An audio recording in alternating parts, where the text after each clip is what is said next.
Hello guys, welcome to the fiction series. Today we are gonna see, what if Naruto x Momo x Fem Sasuke x Kendo? The movie. Huge shout out to deamondragonsclaw for this story. If you want more awesome fanfiction like this, don't forget to hit that subscribe button. So without wasting any time, let's get into the video. Deep within the maximum security prison known to the world as Tartarus, a woman sat on a throne-like chair within her cell, looking at her visitors with a small smile. The woman was one Kushina Uzumaki, the head of the Kitsune clan of the world. Kushina had long red hair and 9 matching tails resting lazily over the arms of her chair. She had pale white skin, from the lack of sun, and deep crimson red eyes. She was currently wearing a blood-red kimono that hung off her shoulders, revealing the top of her ample chest. "Hello Naruto, you're looking well," she purred towards the youngest of her 3 guests. "How's school going? Are you ready for UA?" "Of course I am. I already passed the entrance exam. I'm going to be in the hero course class 1A, Naruto said proudly as he showed her the acceptance letter from UA, getting a smile from her. Naruto was a tall kid of 14, going on 15. He had shoulder-length spiky blonde hair, piercing blue eyes, and stood at an even 6'5", which was a little short for the average male kitsune. He was wearing a pair of black workout pants and a red muscle shirt, while 6 tails lazily swayed behind him. "That's good. The hero course means you're one step closer to showing the world that not all kitsune are bad," she grinned, getting a shiver from Naruto. "As well as help you find potential mates to give me lots of kits to spoil." At that, all 3 of her guests gained a massive sweat drop as she began rambling about kits and Naruto finding mates. "Lady Kushina, you're rambling again," said one of the other 2 guests, Naruto's uncle and temporary head of the Kitsune clan, Kurama. Kurama, aside from being male, was an exact copy of Kushina, seeing as they were twins. He had long red hair, 9 flowing tails, and crimson red eyes, though instead of a red kimono his was a silver color with blue trimming. "Instead of worrying about him finding mates, shouldn't you be more interested in his quirk?" At that, Kushina's eyes narrowed onto her son. "What about his quirk?" she asked suspiciously. Unlike full-blooded kitsune, who had no need of quirks, Naruto, being half-human, had developed a very interesting ability. He was able to control multiple elements, both those found in nature and some man-made. All full-blooded kitsune were able to control an element, which related to the color of their tails and fur while in fox form, with the most common being fire, earth, or ice. Naruto, however, was able to use almost any element, depending on what color his skin and tails became. The only downside so far was that he wasn't able to use more than one at a time. "I was able to use lightning," he said proudly as his tails became a bright golden color and his skin took on a yellowish glow. "Oh, that's wonderful, congratulations." Naruto began glowing a little brighter at the praise from his mom, since he had gone the last 6 years of his life with her locked up, more as a way to appease the masses than anything. At the age of 8, Naruto's father, Minato Namikaze, a hero by the name of the Yellow Flash, was killed by a villain. In a blind rage, Kushina had hunted down and killed the villain, and injured a good 20 heroes before she calmed down, including Naruto's uncle Toshinori Yagi, or as the rest of the world knew him, All Might. Because of her actions and the legends of kitsunes, the government was arguing about labeling all kitsune, including people born with fox-like quirks, as dangerous and having them all rounded up. In order to prevent that, and save a lot of innocent people, Kushina agreed to be locked up until Naruto had graduated from UA as a hero. "Yes, young Naruto is doing very well," the 3rd member of their party, Naruto's other uncle Toshinori, said in his muscle form. Toshinori, in his muscle form, was tall, muscular man with short blonde hair, swept backwards, with 2 distinct tufts that stick up above his head, leaning slightly to each side. He was currently wearing his Golden Age hero costume, which consisted of a red and blue color scheme. In fact, he already has a number of pro heroes asking for him when they start doing internships. "That's good. At least with this kitsune are getting seen in a better light than they were for my mistake." All 3 of Kushina's guests looked down at the mention of her rampage. "You have 5 minutes left," the security guard overseeing the visit informed them.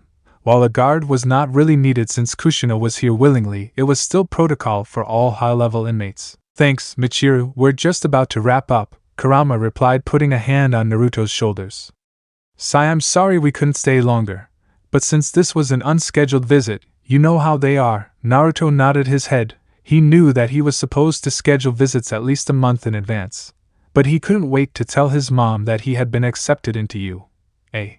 "Hi, don't worry Naruto, You can always come again. And this just means that we're one step closer to being reunited. A smile spread across Naruto's lips at his mom's words. And one step closer to having lots of kids running around. And with that his smile was replaced with a large sweat drop, which was mirrored by both his uncles. Well, that was productive, don't you think? Naruto glanced at Toshinori as they drove back to Naruto's apartment.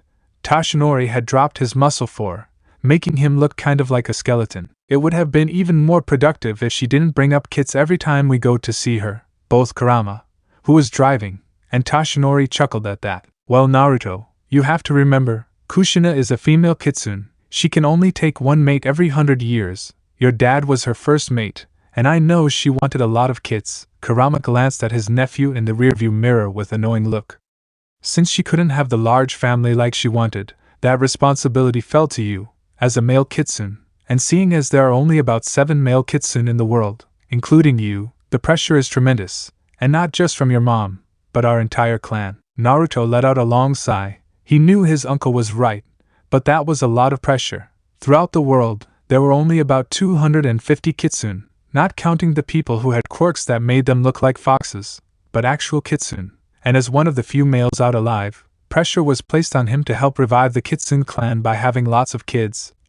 Since any woman he impregnated would have a litter of at least 6 kids, with any females guaranteed to be kitsune. I know, but it still gets annoying, he huffed, getting another chuckle from the two.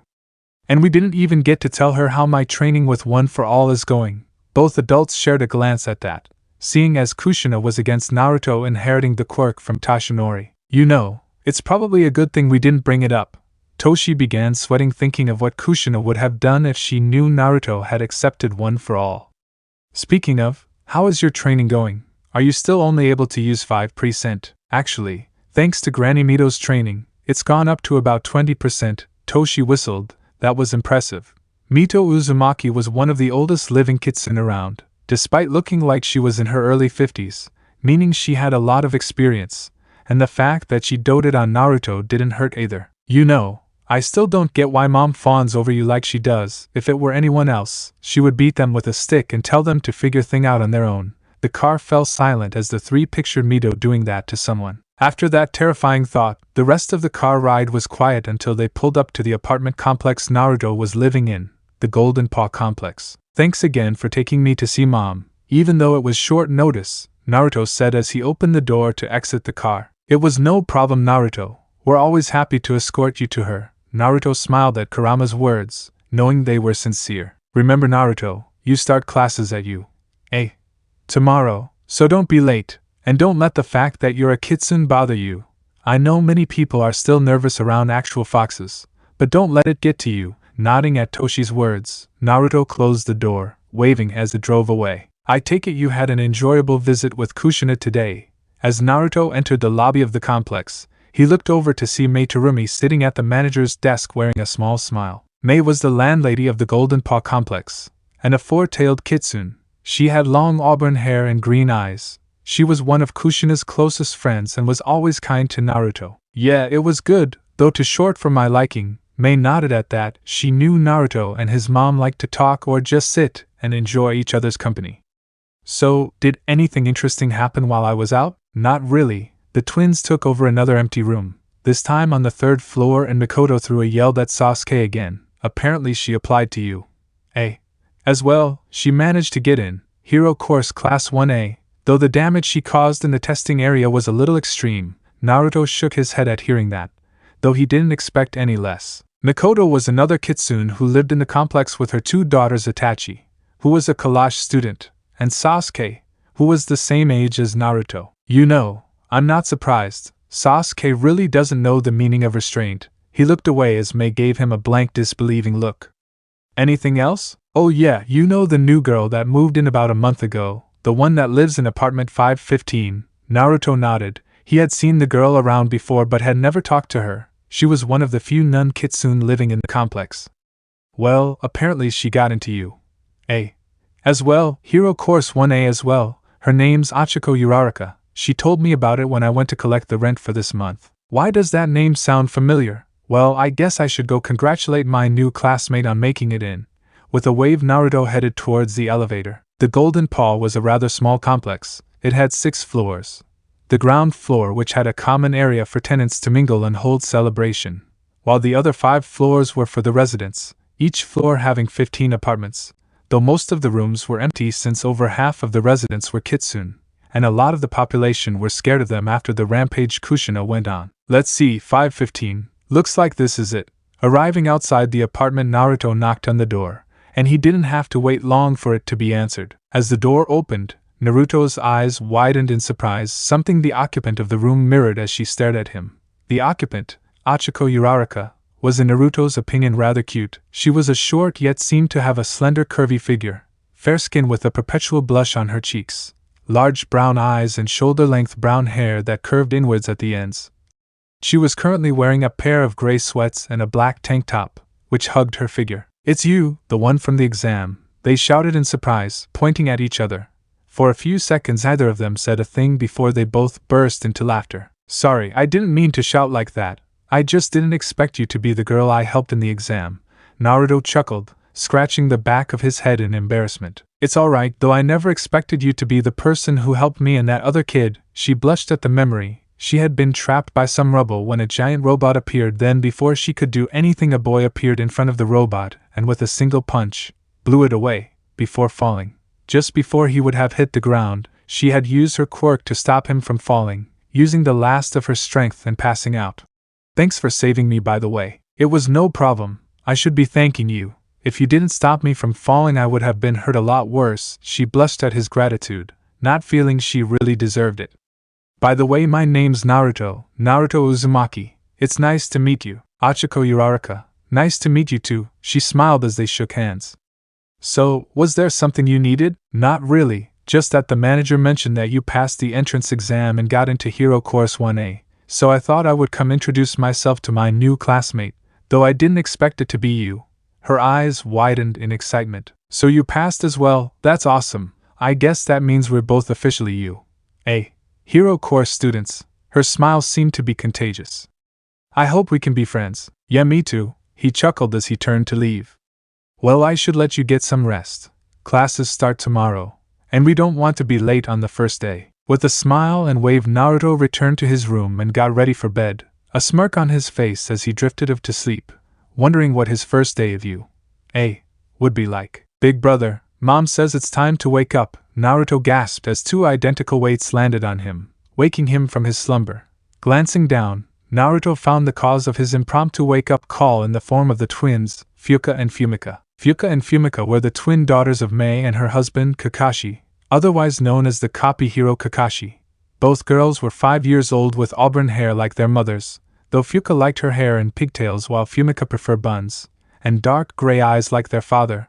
Both were wearing matching Miko outfits, though Fuka's was red and white while Fumika's was blue and white. "You know, you didn't have to jump on me," Naruto groaned as the 2 simply beamed at him, their tails waving in a mischievous way. "But this way is more fun," they cheered as they ran from the room, getting a sigh from the elder Kitsune, before he got dressed for the day in his new school uniform. "Man, it looks like I have to think of a way to get those 2 back for this," Naruto thought as he arrived at for his first day of school, though he now only had 5 minutes to find his classroom. Upon reaching his classroom, Naruto took in a few calming breaths before opening the door and blinking in surprise at the sight of his classmates all talking with each other, though the thing that caused him to pause was Satsuki, or Sasuke as she preferred to be called, wearing male uniform, while leaning back in her chair, completely ignoring a boy yelling at her to get her feet off the desk. "Will you shut up? You're annoying." Satsuki narrowed her eyes at the boy who was going on about rules or something.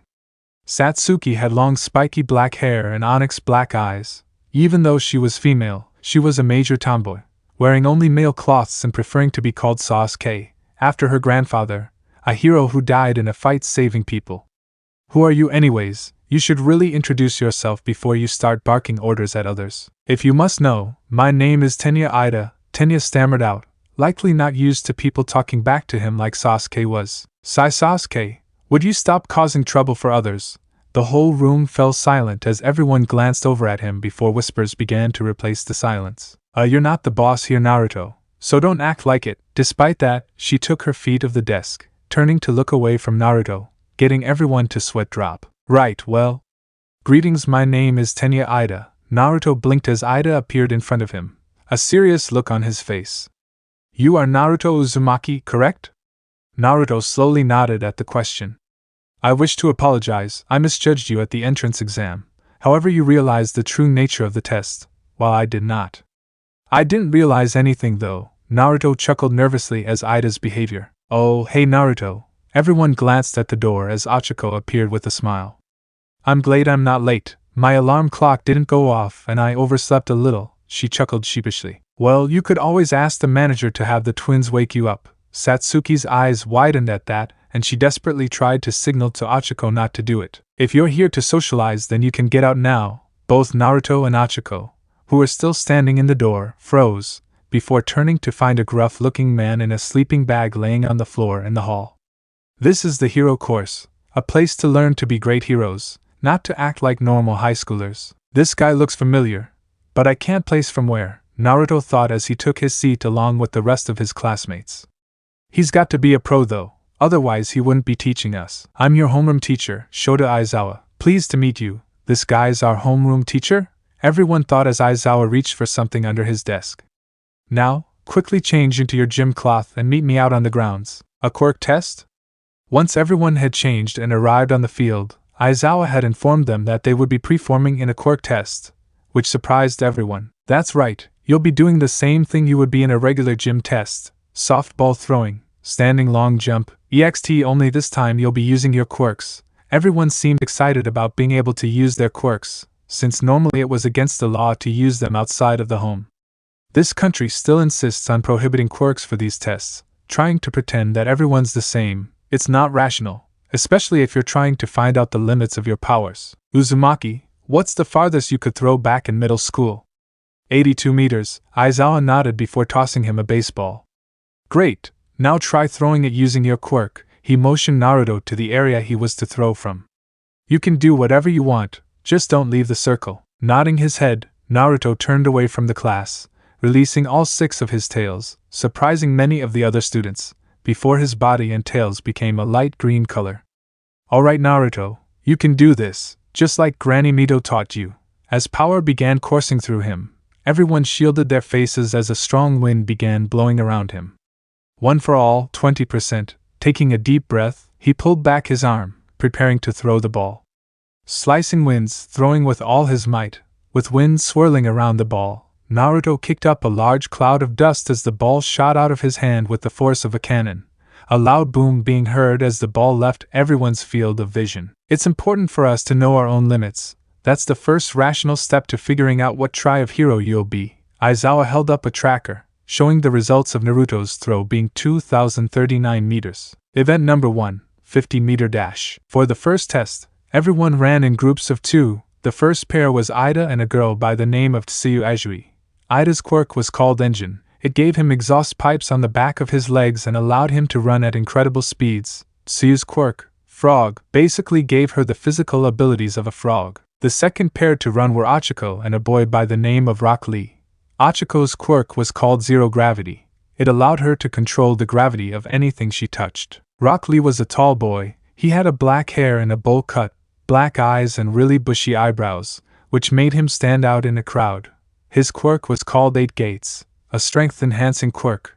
For every gate he opened, his strength and speed were doubled, though the drawback was the strain each gate put on his body. The third group to run was a girl by the name of Mina Ashido and a boy named Mashireo Ojiro. Mina, a really cute girl in Naruto's opinion, had pink skin and hair with 2 little horns on her head and yellow eyes with black sclera. Her quirk was called Acid. It allowed her to secrete acid from anywhere on her body.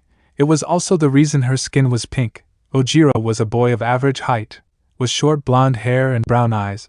His quirk tail basically gave him a powerful-looking tail which he had great control over. The fourth group to run were Naruto and Satsuki, with everyone watching as both of them released their tails and ears, causing all the girls to blush at the sight of them, cute being the collective thought. You ready to lose, Naruto? Satsuki smirked as lightning began to spark over her body. Satsuki was rather uncommon among Kitsune, seeing as she was born with the ability to use 2 elements, which any other Kitsune had to work at. Her tails were bright red, indicating her control over fire, though the tips of her 5 tails was a bright golden blonde, indicating her unusual ability to control lightning. In your dream, Naruto's skin and 6 tails all became a bright golden color as electricity covered his body, clashing with Satsuki's as they prepared to run. As the sound of the signal to start, everyone's jaw dropped as both Kitsune appeared at the end in a flash before the lightning that was arcing across their bodies faded and they both dropped to their hands and knees panting. Second event, grip strength. For the second test, everyone was given a grip machine which was designed to tell them their strength level. Alright, I can do this, no problem. Naruto's skin and tails became a dark silvery color, becoming as hard as steel. Just remember to breathe and let the power flow through me, activating one for all at 20%. Naruto glanced down as the machine let out a beep, indicating his strength in his steel form with one for all to be 720 kg. Wow, that's impressive, and I thought I was strong. Naruto glanced over at the speaker, Mizo's Shoji. Shoji was taller than average and rather muscular. He had pale gray hair and black eyes. His quirk, dupli arms, he has a set of tentacles alongside his arms, the tips of which can be transformed to mimic other parts of his body, such as his mouth, ears and eyes. Thanks, just lucky I guess. He glanced at Shoji's score of 540, before glancing over at a panting Lee, whose score was 800 even. As the test continued, Naruto continued to watch and learn what he could about his new classmates, as well as see the interesting things everyone else was able to do, as well as make mental notes on all the girls in his class, all of whom were really cute. Let's see, there are 20 of us in this class, giving us 20 unique skill sets to work with, Naruto thought as he glanced around at his classmates. He had snuck a peek at Aizawa's seating chart and made a mental list of everyone by seat number. Seat number 1 belongs to Rock Lee, with Mina Ashido in seat number 2. Tsuyu Ajiri holds seat number 3. He glanced at Tsuyu, a short girl with a relatively slender build compared to the other girls, with notably large hands, a very wide mouth, oval-shaped eyes with large black irises. She also demonstrated some frog-like mannerisms, such as hopping on all fours instead of running and holding herself in a way that is somewhat connotative of a frog, though it made her look even cuter when she did. She has very long, dark sea green hair. Ida has seat number 4 with Achiko taking seat 5. Ojiro is in seat number 6 and Kaminari is seat 7. He glanced over at Denki Kaminari, a rather average-looking kid with blonde hair, thought it had a streak of black like a lightning bolt, and yellow eyes. His quirk electrification, which allows him to generate electricity and cover his body in it. Seat 8 is Kirishima, Eijiro Kirishima, an average-looking kid with spiky red hair, red eyes and pointed teeth. His quirk hardening, which allows him the power to harden and sharpen any or all parts of his body to rock-like density. Seat number 9 is Gaara. Gaara no Sabaka had short spiky red hair and green eyes with black rings around them, seeing as he was part of the Tanuki clan. Though like Naruto he had a quirk which was something that the Tanukis didn't need. Gaara's quirk magnet allowed him to magnetize things and control them. We have Haku in seat 10. Hakiyuki, like Satsuki, was a tomboy who was wearing a male uniform in class. She had long black hair, dark brown eyes, and was rather slender with pale skin, which was thanks to her quirk Yukioni, which allowed her to create and manipulate ice at will. Shoji has seat 11 and in seat number 12 is Jiro, Kyoka Jiro, a petite, fair-skinned girl with a slender build, onyx eyes, chin-length dark purple hair and flexible, plug-like earphone jacks hanging from each of her earlobe, which was part of her quirk earphone jack, which when plugged into something allows her to channel the sound of her heartbeat into it in the form of a violent vibration attack, or allows her to hear minuscule sounds and vibrations from her surroundings. In seat 13 is Kimimaro. Kimimaro Kagaya was tall with long white hair, green eyes and 2 dots on his forehead. His quirk Dead Bone allows him to manipulate the bones inside his body, either by pulling them out to use as weapons or coating his body in bone like a suit of armor. Tokoyami has seat 14. Fumikage Tokoyami was probably the most interesting among the group, since instead of a regular human head, his head resembled that of a raven. Another interesting thing was his quirk Dark Shadow, which allows him to manifest a sentient shadow monster from his body that he can materialize and contract freely. 15 is Shota. Shota Todoroki, a reasonably tall muscular boy. He has long hair, though it doesn't pass his neck, which is evenly split between 2 colors, white on his right side and crimson red on his left. His left eye is turquoise, while his right is dark gray, though his is indication of his quirk half cold half hot, which gives him the ability to generate eyes from the right side of his body, and fire from his left side. There's Kuratsuchi in seat 16. Kuratsuchi Kamizuru, a slender girl with short black hair and distinctly pink eyes. Her quirk lava allows her to create and control lava at will. Satsuki holds seat number 17 while I hold 18. Shikamaru holds 19. Shikamaru Nara, a rather lazy kid with narrow brown eyes and shoulder-length black hair tied in a spiky ponytail. His quirk shadow manipulation allowed him to control his shadow by making it into a shield or weapon, even controlling others when his shadow connects with someone else's. And finally, Momo in seat 20. Momo Yaoyorozu is a fairly tall girl with a rather mature physique. She has long black hair that is normally tied into a spiky ponytail and onyx eyes. Her quirk creation, which gives her the ability to create any non-living material/object from her exposed skin by transforming the molecular structure of her fat cells, though in order to create something, she needs to understand the molecular structure of what the material/object is made of. This could be a lot of fun, Naruto smirked, as he watched his classmate, his mind going over the best ways to befriend them, before shaking his head to clear it of those thoughts, as he joined his class as they headed back inside to change, having all had an interesting first day, and each wondering what would come in the following years. Fumika, you two are so dead. Momo Yaoyorozu's eyes snapped open and she sat up in a small panic at the shout from her classmate and apartment mate, Naruto, as he chased the landlady's twin daughters around, their laughter echoing through the complex. I don't think I'll ever get used to that, Momo thought as she glanced around at her new bedroom inside her new apartment, apartment 510 of the Golden Paw complex. It had been a little over a week since she had started at UA with Naruto and her other classmates, and in that week, something very strange had happened.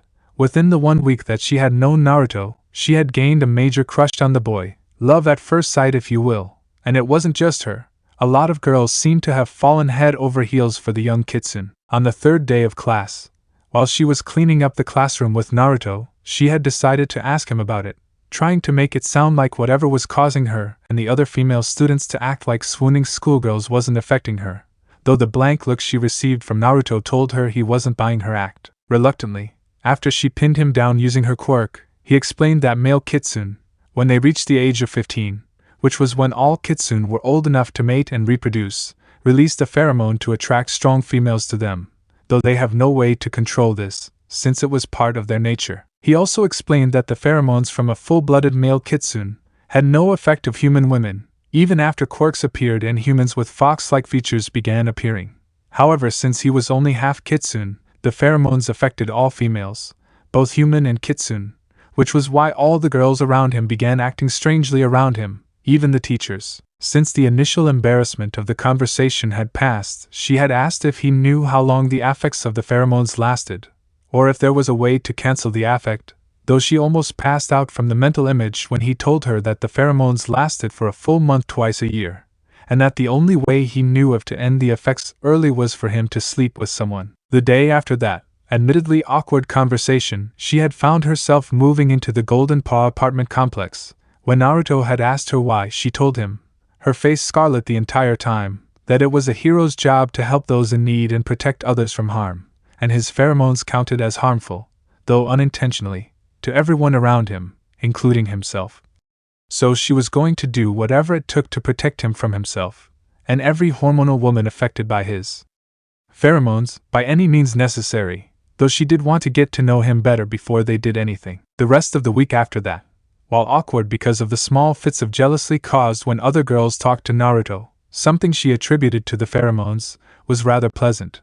Since the first week was mainly to get them used to their new school, she had ample time to learn more about Naruto, slowly working up the nerve to help him end his mating cycle early. Something he mentioned would lessen after his 18th birthday and after he had all 9 tails, which was when he would become a pure-blooded Kitsune. No, bad Momo, stop thinking of that, you barely even know the guy, she thought, trying to shake the image of her standing next to Naruto, 9 tails waving behind him, as he held onto a daughter of about 3, while she held a baby boy in her arms, while a slit bulge in her stomach showed the product of their love. No, get out of my head.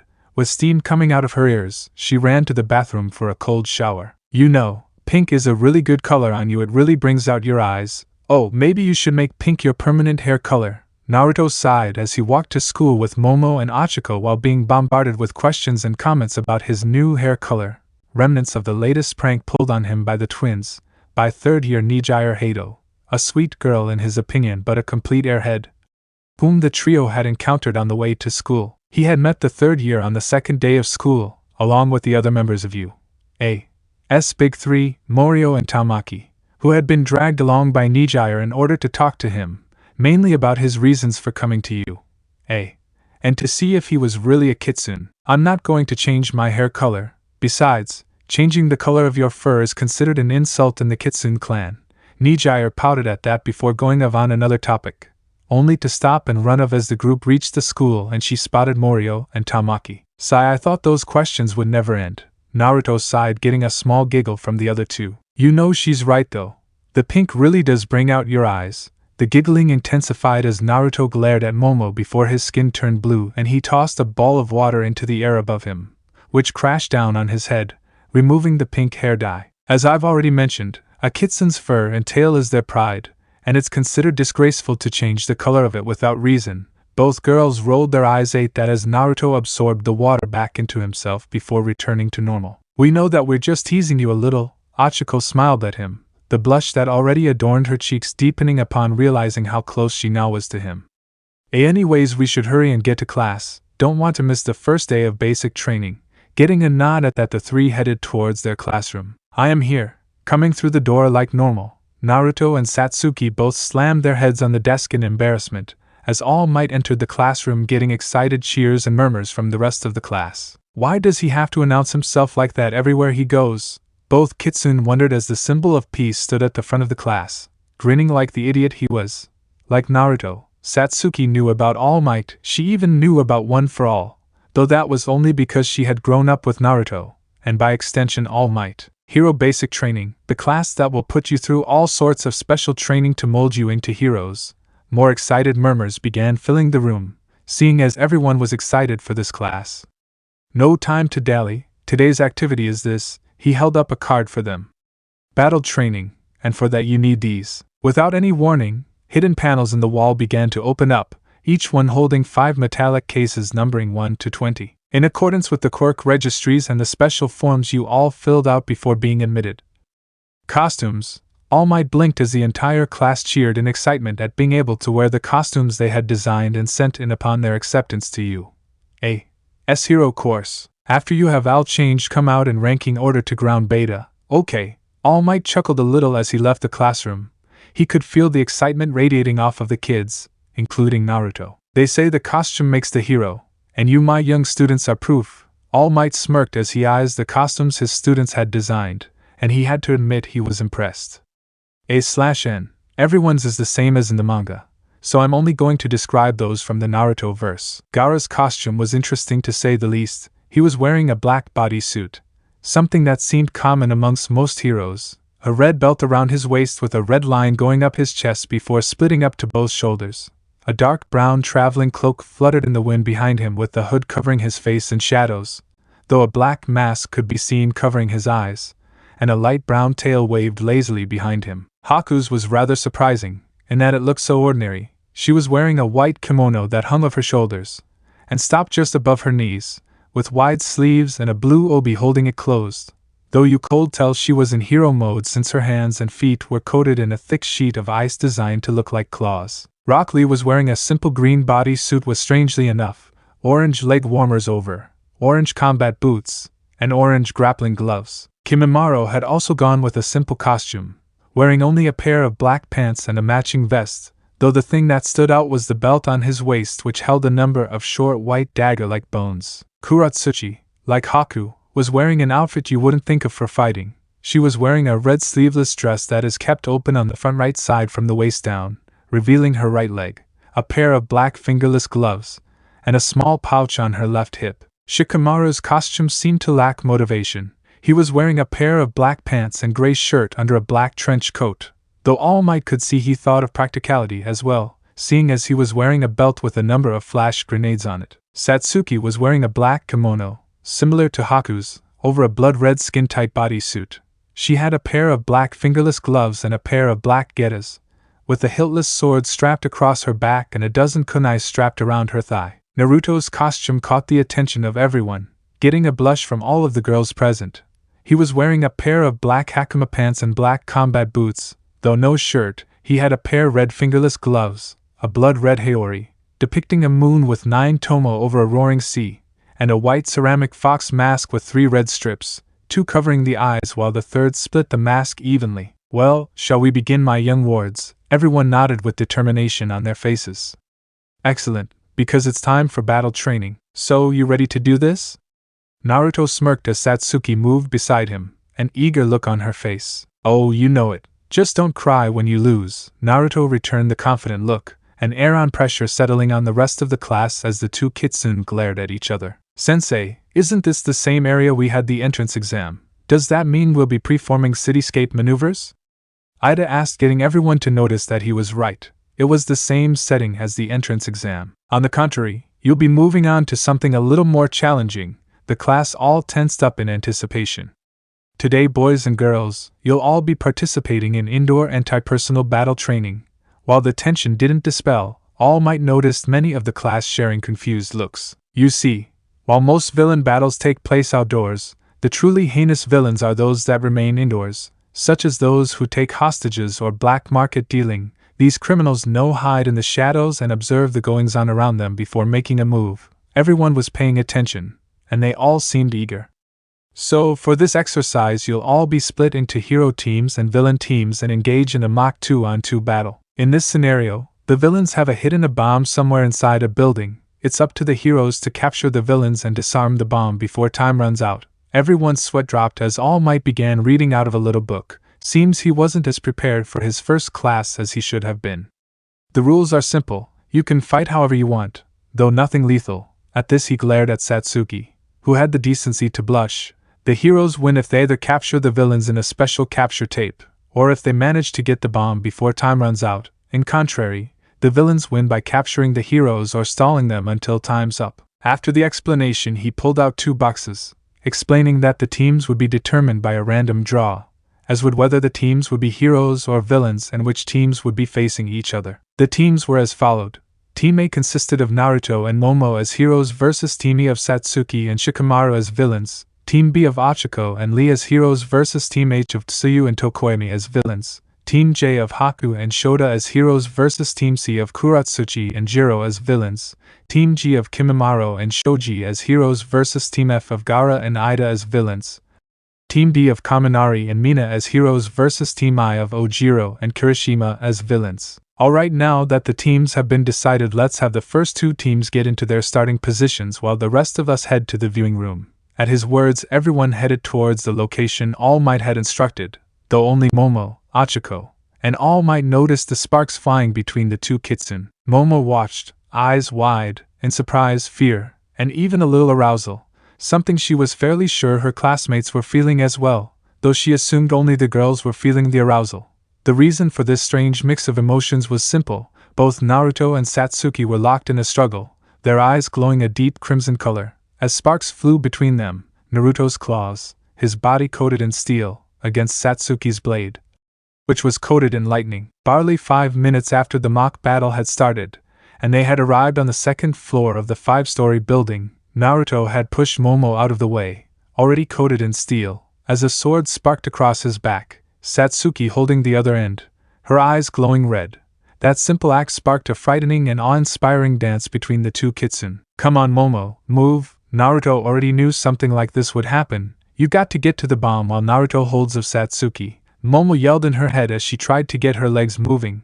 Though they refused to move, the trickle of liquid slowly moving down her leg wasn't helping much. Don't worry, Momo. I've got this. Just leave Satsuki to me. You go get that bomb. Naruto's words caused something to click inside Momo's head as her legs began to move. With one last glance at the dancing kitsune, Momo broke out into a mad sprint for the stairs, a strong desire to prove how useful she could be. Within the observation room, All Might and the rest of the class watched in awe and arousal for the female students, as Naruto and Satsuki fought with the intensity of beings far stronger than most. Well, it looks like their training is going well, All Might thought as Naruto threw Satsuki through a wall, as his skin changed from silver to white before he shot a blast of ice from his hands, which collided with a jet of flames from Satsuki. Though it seems it still takes him at least a full minute to change elements. I'll need to ask Lady Mito about it. Wow, look at them go. This is unreal. All Might smirked as Kirishima's comment, If this little display was enough to shock them, then these kids were in for a long 3 years. If they're this good already, think of what they'll be like in a few years. Ribbit at Tsuyu's comment, everyone gained a quick image of the two a few years older, both taking down villains with ease. True, but there's another thing you're overlooking. Everyone, even All Might, glanced over at Tokoemi, curious to hear what he meant. If they're already this good now, think of how hard they'll likely push all of us. Eyes nearly popped out of everyone's heads, and All Might swore he heard a few pops as all heads turned back towards the monitor. Man, what on earth are those two doing?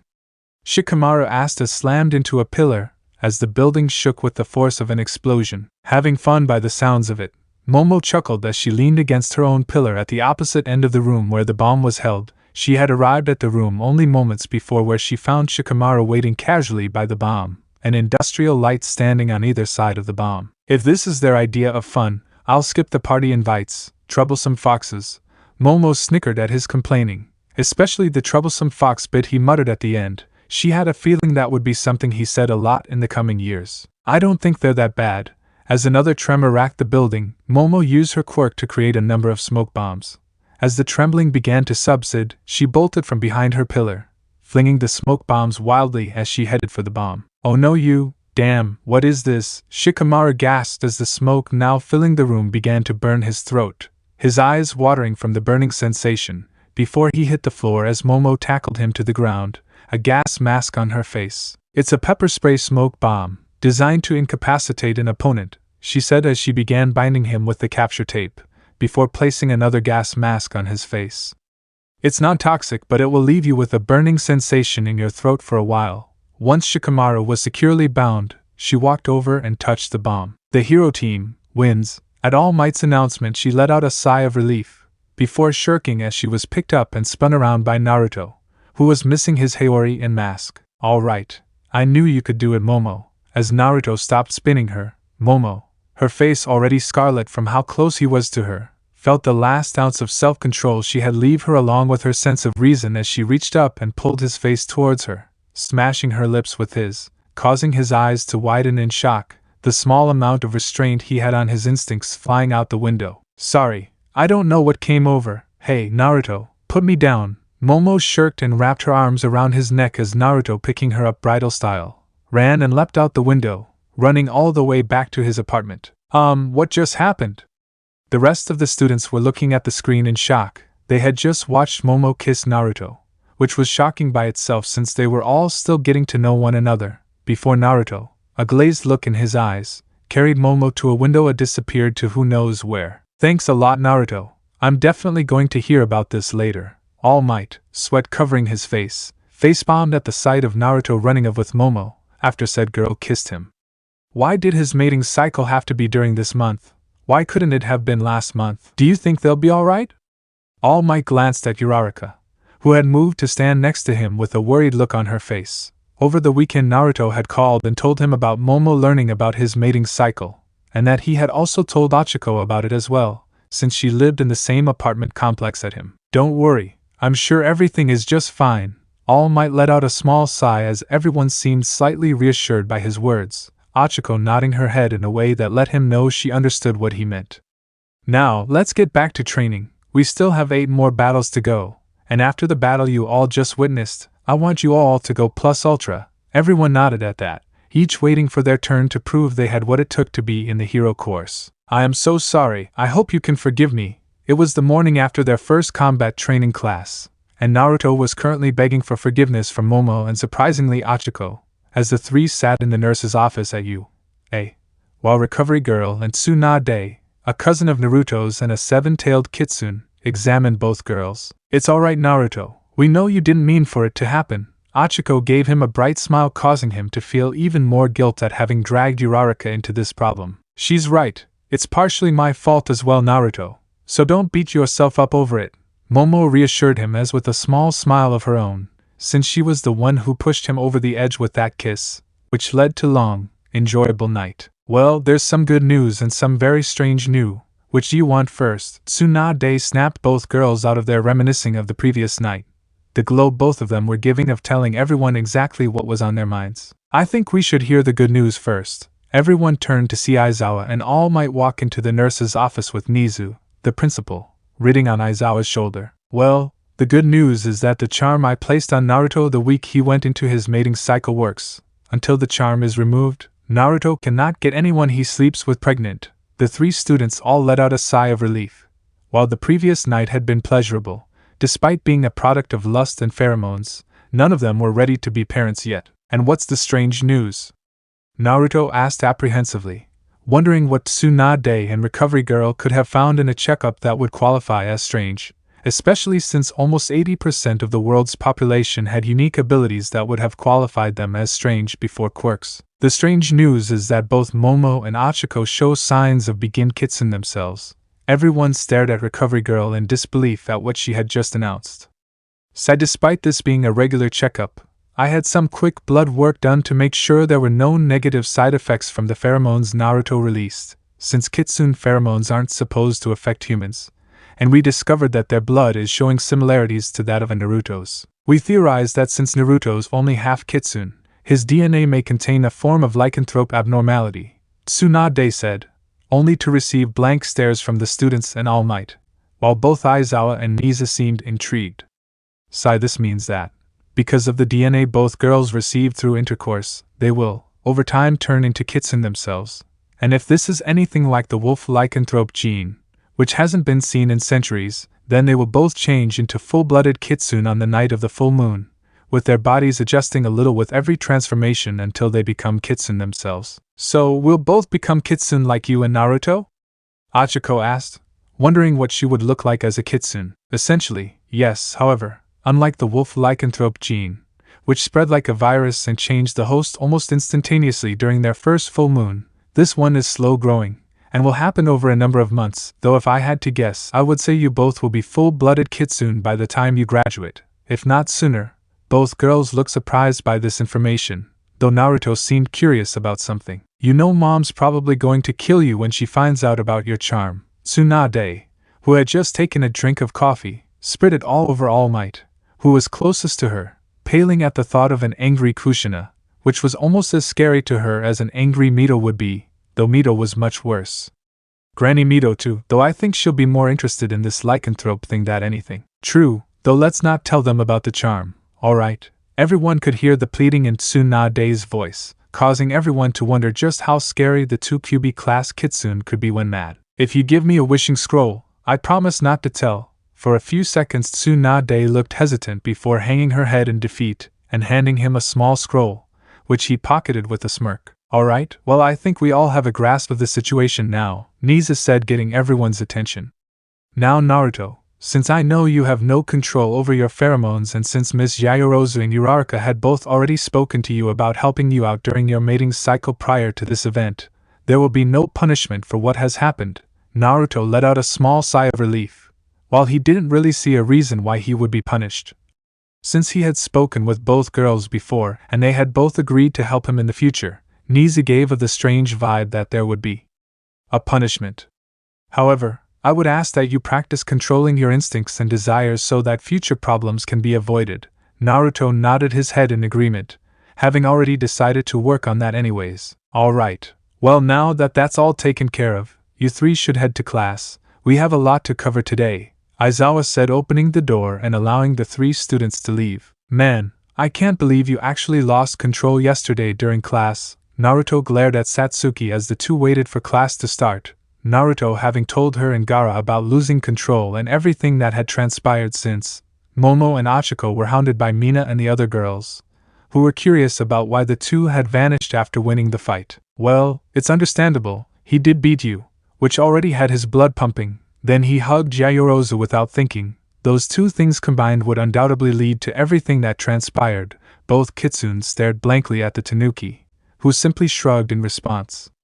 Though this lycanthrope gene is rather interesting, do you think it's only you that has it, or could other half-breed, me for example, have it as well? I doubt it. From the way Granny Tsunade explained it, it's not something as common as us. Gaara chuckled at that, since aside from him and Naruto, there were only about 30 half-breeds like them in the world, since they all became full-blooded members of their species on their 18th birthday or upon meeting special conditions, like Naruto obtaining 9 tails. Alright, everyone settle down. As Aizawa entered the room, everyone headed back to their seats. wondering what today's lesson would be like.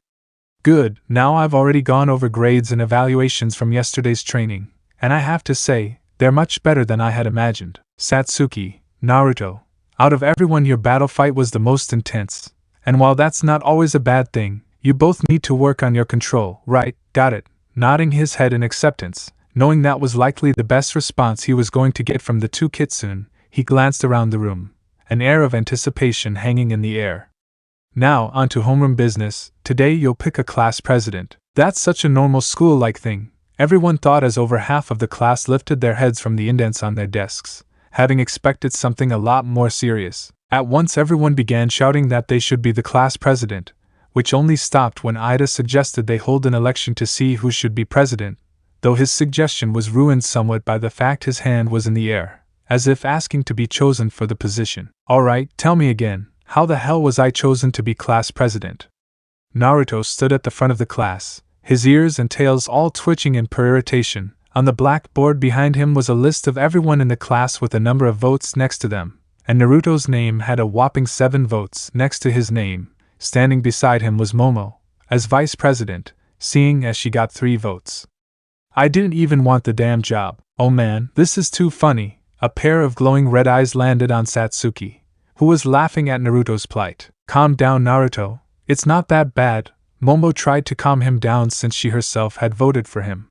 This just means that everyone trusts you enough to lead us when necessary. That's the problem. I don't want to lead everybody, Naruto growled, getting chuckles from the rest of the class. Come on man, being president just means we all recognize your power, especially after the fight you put on yesterday, Kaminari said, getting nods of agreement from the rest of the class. Sighing, since he didn't really see a way out of this position, Naruto agreed to become the class president, though he mentioned that he would leave most if not all of the paperwork to Momo, since he wasn't good at that stuff, which a lot of the class agreed to, seeing as Naruto was currently ranked number 11 in the class, though many of them swears it's because he was as lazy as Aizawa. Young Naruto, want to have lunch? Naruto paused on his way to the cafeteria with Achiko, Momo and Satsuki, who had all paused as well to see All Might poking his head from around a corner. Sure, but only if these two can come along. Naruto gestured at Momo and Achiko, since Satsuki already knew about All Might's secret.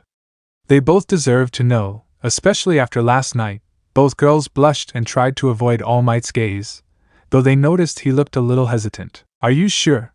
The number 1 hero in the world froze as his nephew's eyes began to glow an ominous red, which told All Might that it either happened his way or there would be hell to pay, causing a cold chill to run up and down his spine. Since the last time he ignored Naruto's glowing eyes, his hero costume shredded into millions of pieces during a live interview that was airing worldwide, giving the entire world a view of his junk. Suffice to say, he vowed to never piss of Naruto after that day. With another shudder, All Might reluctantly agreed before leading the 4 towards a private room in order to eat lunch. Achiko Uraraka sat in stunned silence, which was mirrored by Momo, as they stared at their teacher and the world's number 1 hero, who currently looked like the polar opposite of how he normally looked. Instead of tall and muscular, he was short and skeletal, which was shocking to her. Half an hour ago, All Might had led the 4 of them into a room so they could eat lunch. While they were eating, he explained to her and Momo about being Naruto's uncle, the fight he had a number of years ago which damaged his body basically beyond repair, and about his quirk, One for All, which he had passed to Naruto, as well as the origin of his quirk and the villain known as by his quirk, All for One. Wow, that's a lot to take in, Achiko stammered out after a few minutes of silence, glancing over at Satsuki, who hadn't reacted at all. If you're wondering, I already knew about most of this, since I've grown up and trained with Naruto most of my life, though to be honest, I've never seen him in this form. She bit into a tomato she had in her hand while gesturing at his weakened form. Both of you have to understand, this is a very closely guarded secret. Outside of you 4, only about 20 people know of this form, mainly the other teachers, a few higher-ups within the Kitsune clan and some trusted friends, and even fewer know about my quirk, namely the principal, Recovery Girl, Lady Mito, Lady Kushina, and 3 other people that I trust with my life. Both girls were shocked that so many people knew about his quirk. The only reason Granny Mito knows about One for All is because she was married to Hashirama Senju, who was the 3rd holder of the quirk, and my mom knows because my dad was All Might's younger brother, Naruto said, showing the girls a picture of his dad standing next to All Might, and they could see many similarities between the two, mainly in the eyes and ears. Alright, but if this is such a closely guarded secret, why tell us about it? Momo asked, clearly confused as to why they were being told something so secretive that almost no one knew of it. Because of how close you both are to Naruto, they glanced at the male kitsune who tried to avoid their gaze. You see, while you three were in class, I was talking to Recovery Girl about a theory I had regarding what happened to you both. All of them look at him curiously. You see, I think that while Naruto may have already had the lycanthrope gene in him, inheriting one for all may have triggered the gene, since it's passed from person to person, in which case, when you three slept together, Naruto passed a little on one for all to both of you, and since it takes on qualities of its host before it's passed on, you both will gain kitsune qualities over time, since it's not fully one for all, but simply a fragment. I see, that does make sense in a way. Lady Tsunade did say that the lycanthrope gene hasn't been seen for years. It's possible that with the introduction of quirks in the world, that the gene simply went dormant inside the different species of the world before being awakened inside Naruto. Momo summed up before everyone glanced at Achiko, who had swirls in her eyes and steam coming out of her ears, indicating that All Might's theory had gone over her head. Well, it looks like Achiko overheated. Satsuki chuckled before more steam filled the room, causing everyone to glance at Naruto, who also had swirls in his eyes. And it looks like she wasn't the only one, she sighed before helping Momo escort both Naruto and Achiko to the nurse's office. Mina Ishida was, in her opinion, a rather normal girl. She had an interest in romance just like any other girl, and until she found the right boy, she liked to stick her nose into the love lives of her classmates, which lead her to a very juicy yet shocking piece of information regarding her new class president, Naruto Uzumaki, who, in her opinion, would be the perfect catch as far as boyfriends, and her fellow classmates Momo Yaoyorozu and Achiko Uraraka. During lunchtime she had seen her teacher All Might inviting Naruto, Momo, Achiko, and Satsuki to eat lunch, though from the sound of it, his invitation was originally only for Naruto, until the young kitsune glared at him, and he invited all of them. Normally, a teacher wanting to talk to a student during lunch wasn't anything she took an interest in. However, since it was All Might inviting a group, and only after a glare from Naruto, her interest had been piqued, so using all the stealth skills she possessed she followed them, and what she heard shocked her to her core. Not only had Naruto slept with both Momo and Achiko, but he was the nephew of All Might. Had inherited All Might's quirk, which till now no one had any clues as to what it was, and had somehow turned the girls he slept with into kitsune by sleeping with them. The news had shocked her. Never in her life had she imagined something like it. It was so shocking that she had been thinking of almost nothing else since, which has led to her current situation. After leaving school she had mindlessly walked home, barely paying attention to her surrounding, and somehow ended up in an alley on her ass, her school uniform ripped open showing the world her D-cup-sized breasts, though they were still covered by her bra, with an angry Naruto standing in front of her, his eyes glowing blood red, his skin and tails were pure white, and a monstrous growl emanating from his throat as he faced 6 men, all of whom were slowly backing away. You know, kitsune are very territorial, especially the males. I know for a fact that 2 of them will kill, for nothing more than a dirty look, anyone who messes with what they have claimed as theirs, and the government and police won't do anything about it since it falls under kitsune laws. So tell me, why shouldn't I kill you all for touching something I consider mine? Mina blushed as Naruto roared the last word, releasing a blast of wind that knocked all 6 men flat on their ass into yellow puddles, their pants stained and a terrible smell coming from at least 4 of them. With another thunderous roar, which drew the attention of a few passing pros, Naruto prepared to charge, only to snarl in rage as all 6 men passed out, leaving nothing for him to take his anger out on. With one final roar, his body becoming silver in color, Naruto slammed his fist into a nearby wall, which shattered at the force behind it. Taking deep calming breath, Naruto turned to face Mina, his eyes softening as they landed on her, before he removed his jacket, placing it over her shoulders and closing it in order to give her some modesty. Are you alright, Mina? Tears welling up in her eyes as everything that had just happened suddenly hit her, she lunged at Naruto, burying her face in his chest as she cried, her entire body shaking in terror. What happened here? Naruto's eyes flashed red again as he shot a glare towards Death Arms, Kamui Wood, and Gang Orca as they arrived on the scene. Naruto, what happened? Naruto's eyes dimmed a little as they fell on Gang Orca, who had been a friend of his dad's and was someone Naruto actually respected. What happened is that those bastards tried to harm what's mine, so if you don't want any more blood spilt here today, you better take the ones who are still alive to jail and make sure they know that if they try to harm anything else of mine, that I will know and I will kill them. Naruto gently picked up a still crying Mina, holding her head to his chest to stop her from seeing the men, 2 of whom he knew were dead, since he could no longer hear their hearts. If you want to know what happened later, you know where to find me. Without waiting for a response, Naruto activated One for All, a green glow covering his body, before he leapt away, Mina in his arms. How are you feeling? Mina shakily accepted a cup of tea from Momo, taking a small sip of the warm liquid as Naruto rubbed her back in a calming and soothing manner. After leaving the alley, Naruto had taken Mina back to his apartment, where Momo and Achiko had been waiting. Upon seeing Mina, Momo had instantly begun making a pot of tea while Achiko had called Recovery Girl, who had arrived with Tsunade and another kitsune named Shizune in a record 10 minutes, followed soon by All Might, Aizawa and Gang Orca. Better now, thanks Momo. Sniffing, Mina placed the cup on the table before curling into Naruto's side, which she had refused to leave since they had arrived. Well, there's no sign of physical damage, so that's some good news. Shizune smiled warmly at Mina, who simply nodded in appreciation. However, while there's no physical signs of damage, I would recommend talking to someone, even if it's just one of your friends here. Or you could always come and talk to me. I'll be happy to listen anytime. Thanks, but I'm alright now, Mina tried to assure everyone, before her pink cheeks turned scarlet as Naruto kissed her forehead, before pulling her into another hug. Mina, I'm sorry about what happened, but I promise if you ever need anything I'll be there for you, no matter what. That's a promise, and I never go back on my word.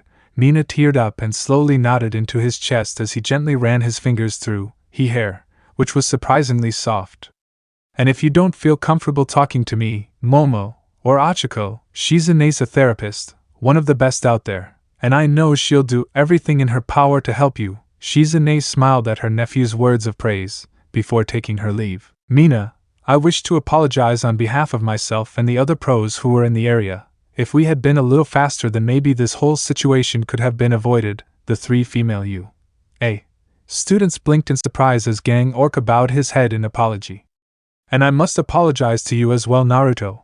I didn't mean to demand answers like that while someone was clearly in distress. It's alright, Kugo. I know you were just doing your job. Naruto waved of his apology, getting a smirk from the whale hero. Still, this is a major incident, and will need to be handled with care. Aizawa sighed from his where he stood by the door. So, you both will have the next 2 days off, but no more. Naruto smirked at Aizawa, showing his soft side. I guess the next thing to do is call Ashido's parents, and let them know what happened. We already did that. Aizawa raised an eyebrow, waiting for Naruto to explain. While we were waiting for all of you to show up, I used Mina's phone to call her mom and explained what happened. Unfortunately, she's out of the country on for her work, and the soonest she said she could be back was in a week, and she ordered me to take care of Mina until she returned, so I agreed to let Mina stay here. She'll take my room and I'll take the couch. Aizawa looked disbelieving for a second before agreeing with a sigh and leaving with all of the other adults, leaving the 4 hero course students. Naruto, I want to apologize for everything. Naruto, who had just finished putting on news sheets for Mina, glanced up before looking away, his face now red, as she stood in the doorway to his room wearing only a white t-shirt, which hugged her gorgeous figure, and a pair of light blue panties. I already told you, you don't need to apologize for anything. He moved over and pulled her into a hug, wrapping his tails around her in an attempt to comfort her. But I do. Today at lunch I saw you and the others go with All Might at lunch. I let my curiosity take over and I heard your whole conversation. Naruto blinked, before his eyes widened in understanding. That had explained why her scent was at the door to the room they had eaten in, and why she had seemed so distracted during their training. Wow, I can't believe you got your 7th tail. How did you do it? Is it some secret kitsune ritual? Naruto groaned as he slowly trekked to school, as Nijire, who had once again run into him during his morning commute, was once again bombarding him with questions. Since he had his 7th tail on full display, Mina was walking with Momo and Achiko, all 3 chuckling at his discomfort. Their 2 days off had flown by in a blink, though those 2 days did give them time to recover. The day after they had slept together, Naruto had convinced Mina to talk with Shizune about the incident, just for some peace of mind, which she reluctantly agreed to. While Mina was talking with Shizune, Naruto had used her phone to call and talk with her mom again, and after a long talk, and the promise of grandkids someday, she agreed to let Mina move into the Golden Paw. So, while Mina was in her session with Shizune, Naruto called up some people, namely Gang Orca and some people from his agency who were off, and had them help him move Mina's things from her home to the apartment next to his. When Mina had finished her session with Shizune, she had returned and learned what Naruto had done, and she showed her thanks by dragging him into his bedroom, where they remained until Momo and Aiko had returned from school, only to be dragged into the bed with them. The second day was also interesting, since Naruto had requested the day off from Momo and Aiko, which was approved by All Might and Nizu, and had taken all three girls, with Kurama and Gang Orca acting as chaperones, to meet his mom, who was delighted to meet three of Naruto's mates as well as learn that he had gained his seventh tail, along with that power to use acid like Mina. After meeting Kushina,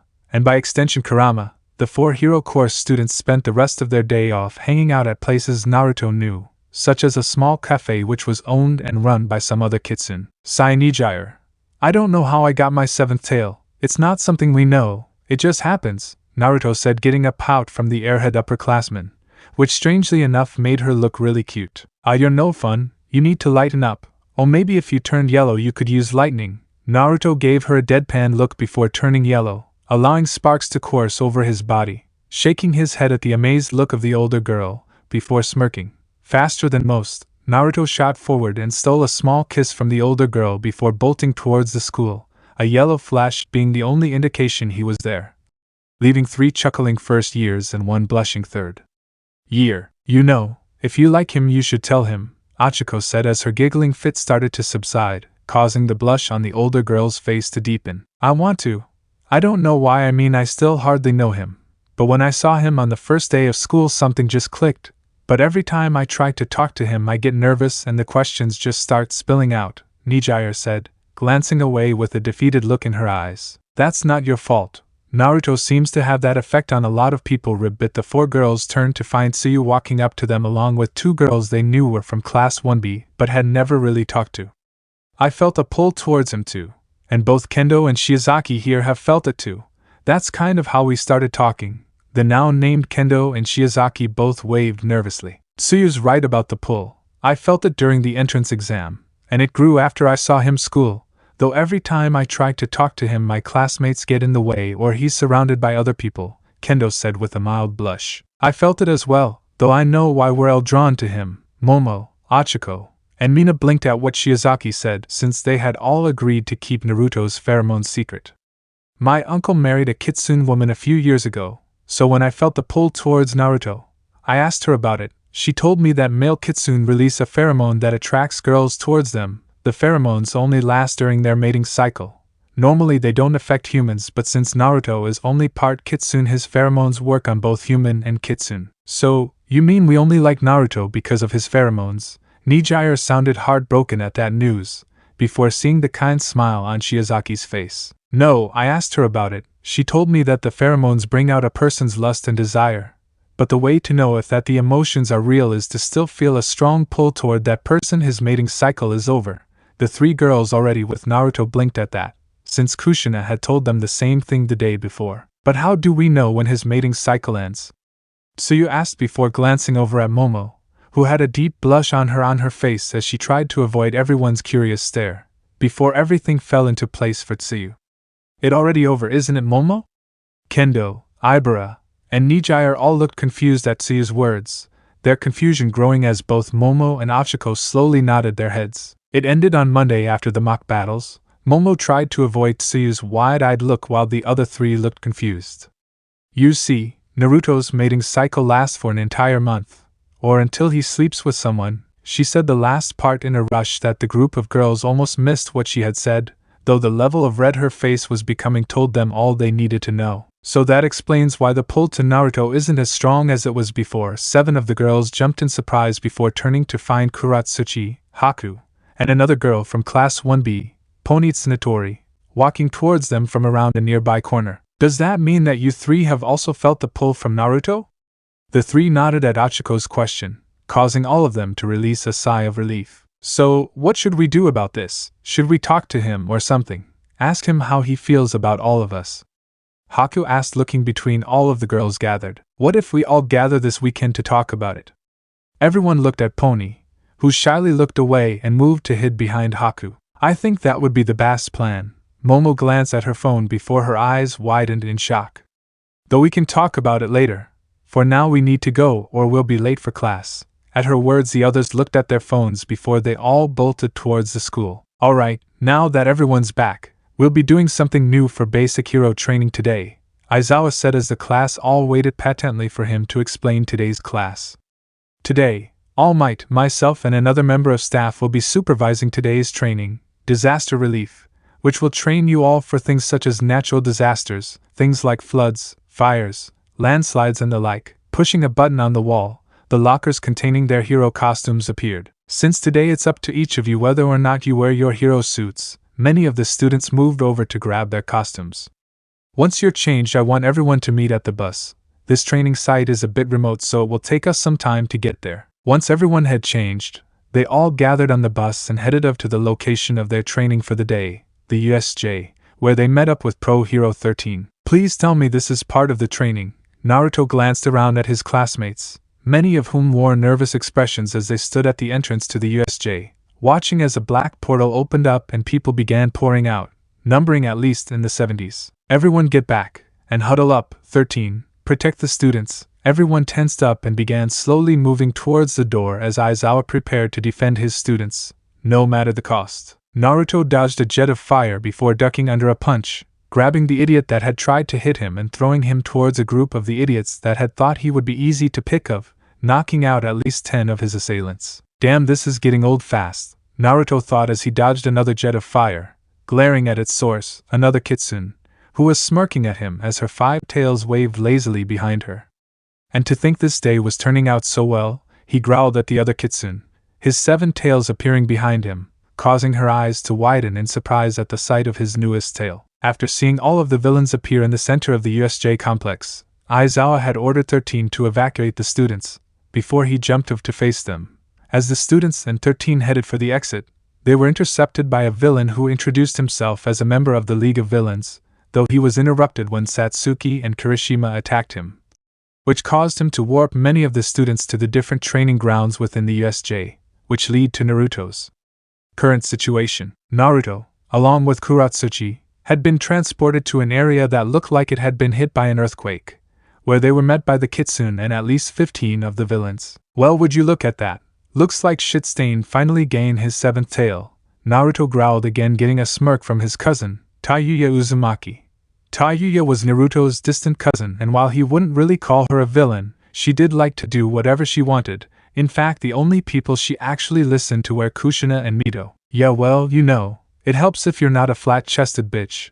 This time Tayuya growled at the insult, which intensified as Kuratsuchi chuckled at the insult. So, I take it you know this person, Naruto?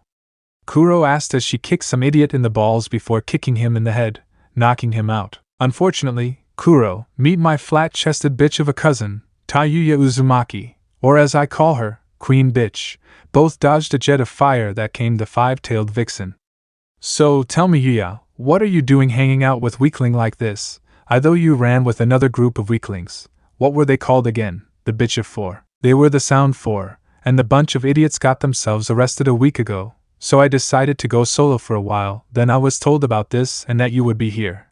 And you know how much I just love seeing my shit stain of cousin. The tension growing between the two was so thick that Kuro could literally see sparks flying from the friction in the air. Without another word, the two Kitsune charged at each other, changing into giant foxes the size of horses as they went, before clashing like wild dogs, clawing and snapping at each other, which drew the attention of all of the villains that were still conscious and Kuro, who was interested in the fight, having never seen anything like it. So, what are you doing here again? Satsuki lazily asked her opponent, a red-haired 3-tailed Kitsune by the name of Karen Uzumaki, Naruto's cousin. Around them were 20 unconscious bodies belonging to the villains that had appeared with Karen. Tayuya dragged me here, said she had an easy job with some good pay, never expected her to drag me here.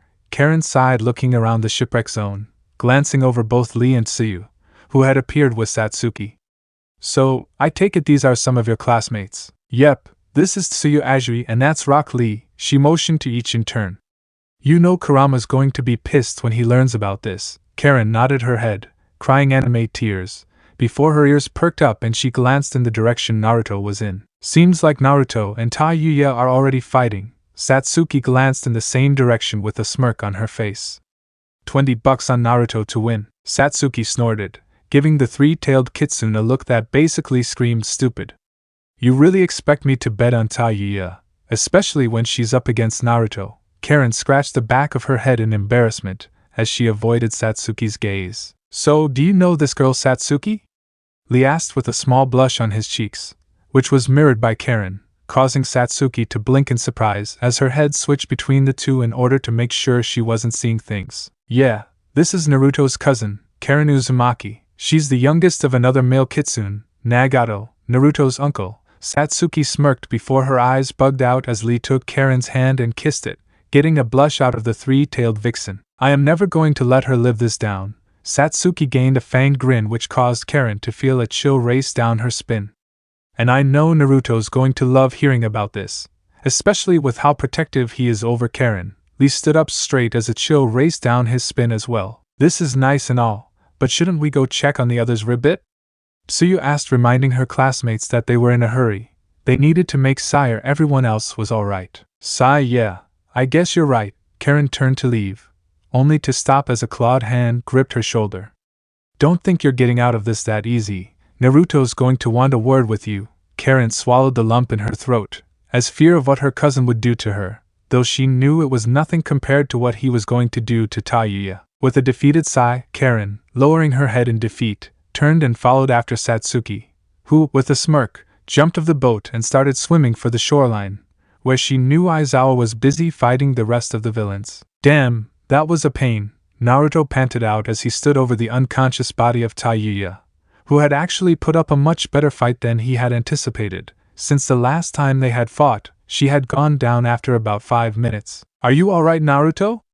Kuratsuchi asked, pulling a first aid kit out of the pouch on her hip and getting to work bandaging the large gash on Naruto's right arm. Yeah, I'm fine, just a little winded, he panted as he caught his breath, two of his tails wrapping around his cousin. Never expected her to put up that much of a fight, she normally doesn't. Once Kuro had finished patching up his arm, which impressed him since he didn't think anyone in their class knew basic first aid, Naruto stood up, pulling Kuro to her feet as well, before heading towards the center of the complex, where he knew the mastermind behind this attack was. Where are we going now? Kuro asked since she could see the stairs to the entrance from where they were, which was not the direction Naruto was headed. We're going to find the mastermind behind this attack so that I can kick his sorry ass. Kuro blinked at that, not having expected that response. Why, shouldn't we be heading to the entrance to make sure everyone else is alright? Naruto stopped and glanced back at her, causing her to flinch at the sight of his eyes, which were glowing a light red. We're heading to the leader, because he has already done a number of things that deserve my attention. Kuro looked at him curiously, waiting for him to explain a little. First, he openly attacked our class, endangering many things I consider mine. You, for example. Kuro blushed at that, surprised that he considered her important. She had done her research and knew kitsune, especially the males, were very territorial and would fight and even kill anything they saw as a threat to what they considered theirs, whether it was an object or a person.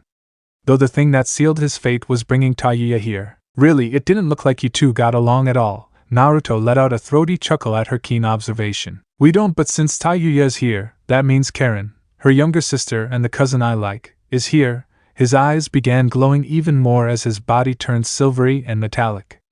And you don't mess with my cousin and get away with it. With a loud roar, Naruto transformed into a giant metallic fox the size of a small horse. Crouching down to allow Kuratsuchi on his back, Naruto let out another loud roar before shooting off in the direction he knew the leader was in. Tamura Shigaraki growled in annoyance as he scratched at his neck, a bad habit he had that told anyone who knew about it that he was mad, especially after hearing the loud roar that echoed through the facility, telling him that the male kitsune brat, Naruto, was mad. After infiltrating the USJ, Tamura had enjoyed the amusing sight of his lackeys fighting Eraserhead, since All Might wasn't there like the information he had obtained indicated.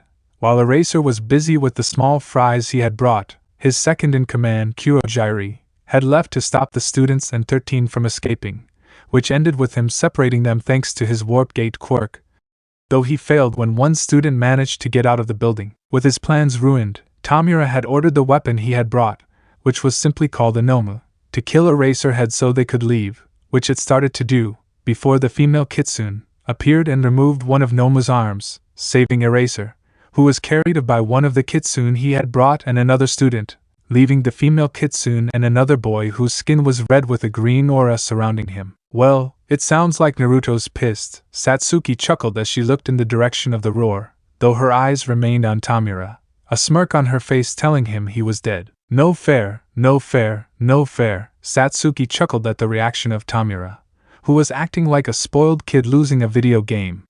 This isn't how things were supposed to go. Yeah, well, things never really go as planned for people when Kitsune are involved, especially if that Kitsune's Naruto. Satsuki smirked, dodging a punch from Nomu, who was kicked in the face by Lee, allowing her to cut off his arm again, which started to regrow, something that surprised her the first time she saw it. With a roar of its own, Nomu charged at Satsuki, before a large cloud of dust enveloped it. As the dust cloud began to settle, everyone's eyes, minus Satsuki's, widened in shock, pinning Nomu to the ground. Its mouth around the thrashing monster's throat was a giant metallic kitsune, the size of a small horse, its eyes glowing an eerie red while 5 of 7 tails thrashed wildly behind it, the last 2 holding an unconscious figure in them, while a girl clung to its back. With a growl and a swift jerk of its head, the fox released Nomu, who had stopped thrashing around, and slowly stalked over to stand next to Satsuki, before allowing its passenger to climb up, taking the unconscious figure with her. You know you're late. The fox gave a small smirk, which was mirrored by Satsuki, before both their heads snapped towards the entrance to the USJ, along with that of everyone still conscious, as the doors blew of their hinges. Fear not, for I am here. The 2 Kitsune smirked even more as All Might marched through the entrance, and one thing everyone noticed right away was that he sorely lacking his trademark smile, indicating he was pissed. With a thunderous boom, All Might vanished from the door, before reappearing next to the giant fox, gently placing a hand on its head. Good job on holding of these villains, now leave the rest to me. The fox shifted back to Naruto, who was glaring at Tamura and Kurojairi, both of whom seemed a bit nervous at seeing the symbol of peace, and the fact that Naruto had easily killed Nomu, who had been designed to kill All Might. You better stop him, Naruto growled, trying to keep his eyes open, while transforming into a fox took only a little energy. Since Naruto was only half Kitsune, the transformation took more out of him than it would have for others, and since he had transformed twice in the same day, the exhaustion was getting to him. Worry not, young Naruto, they shall not escape.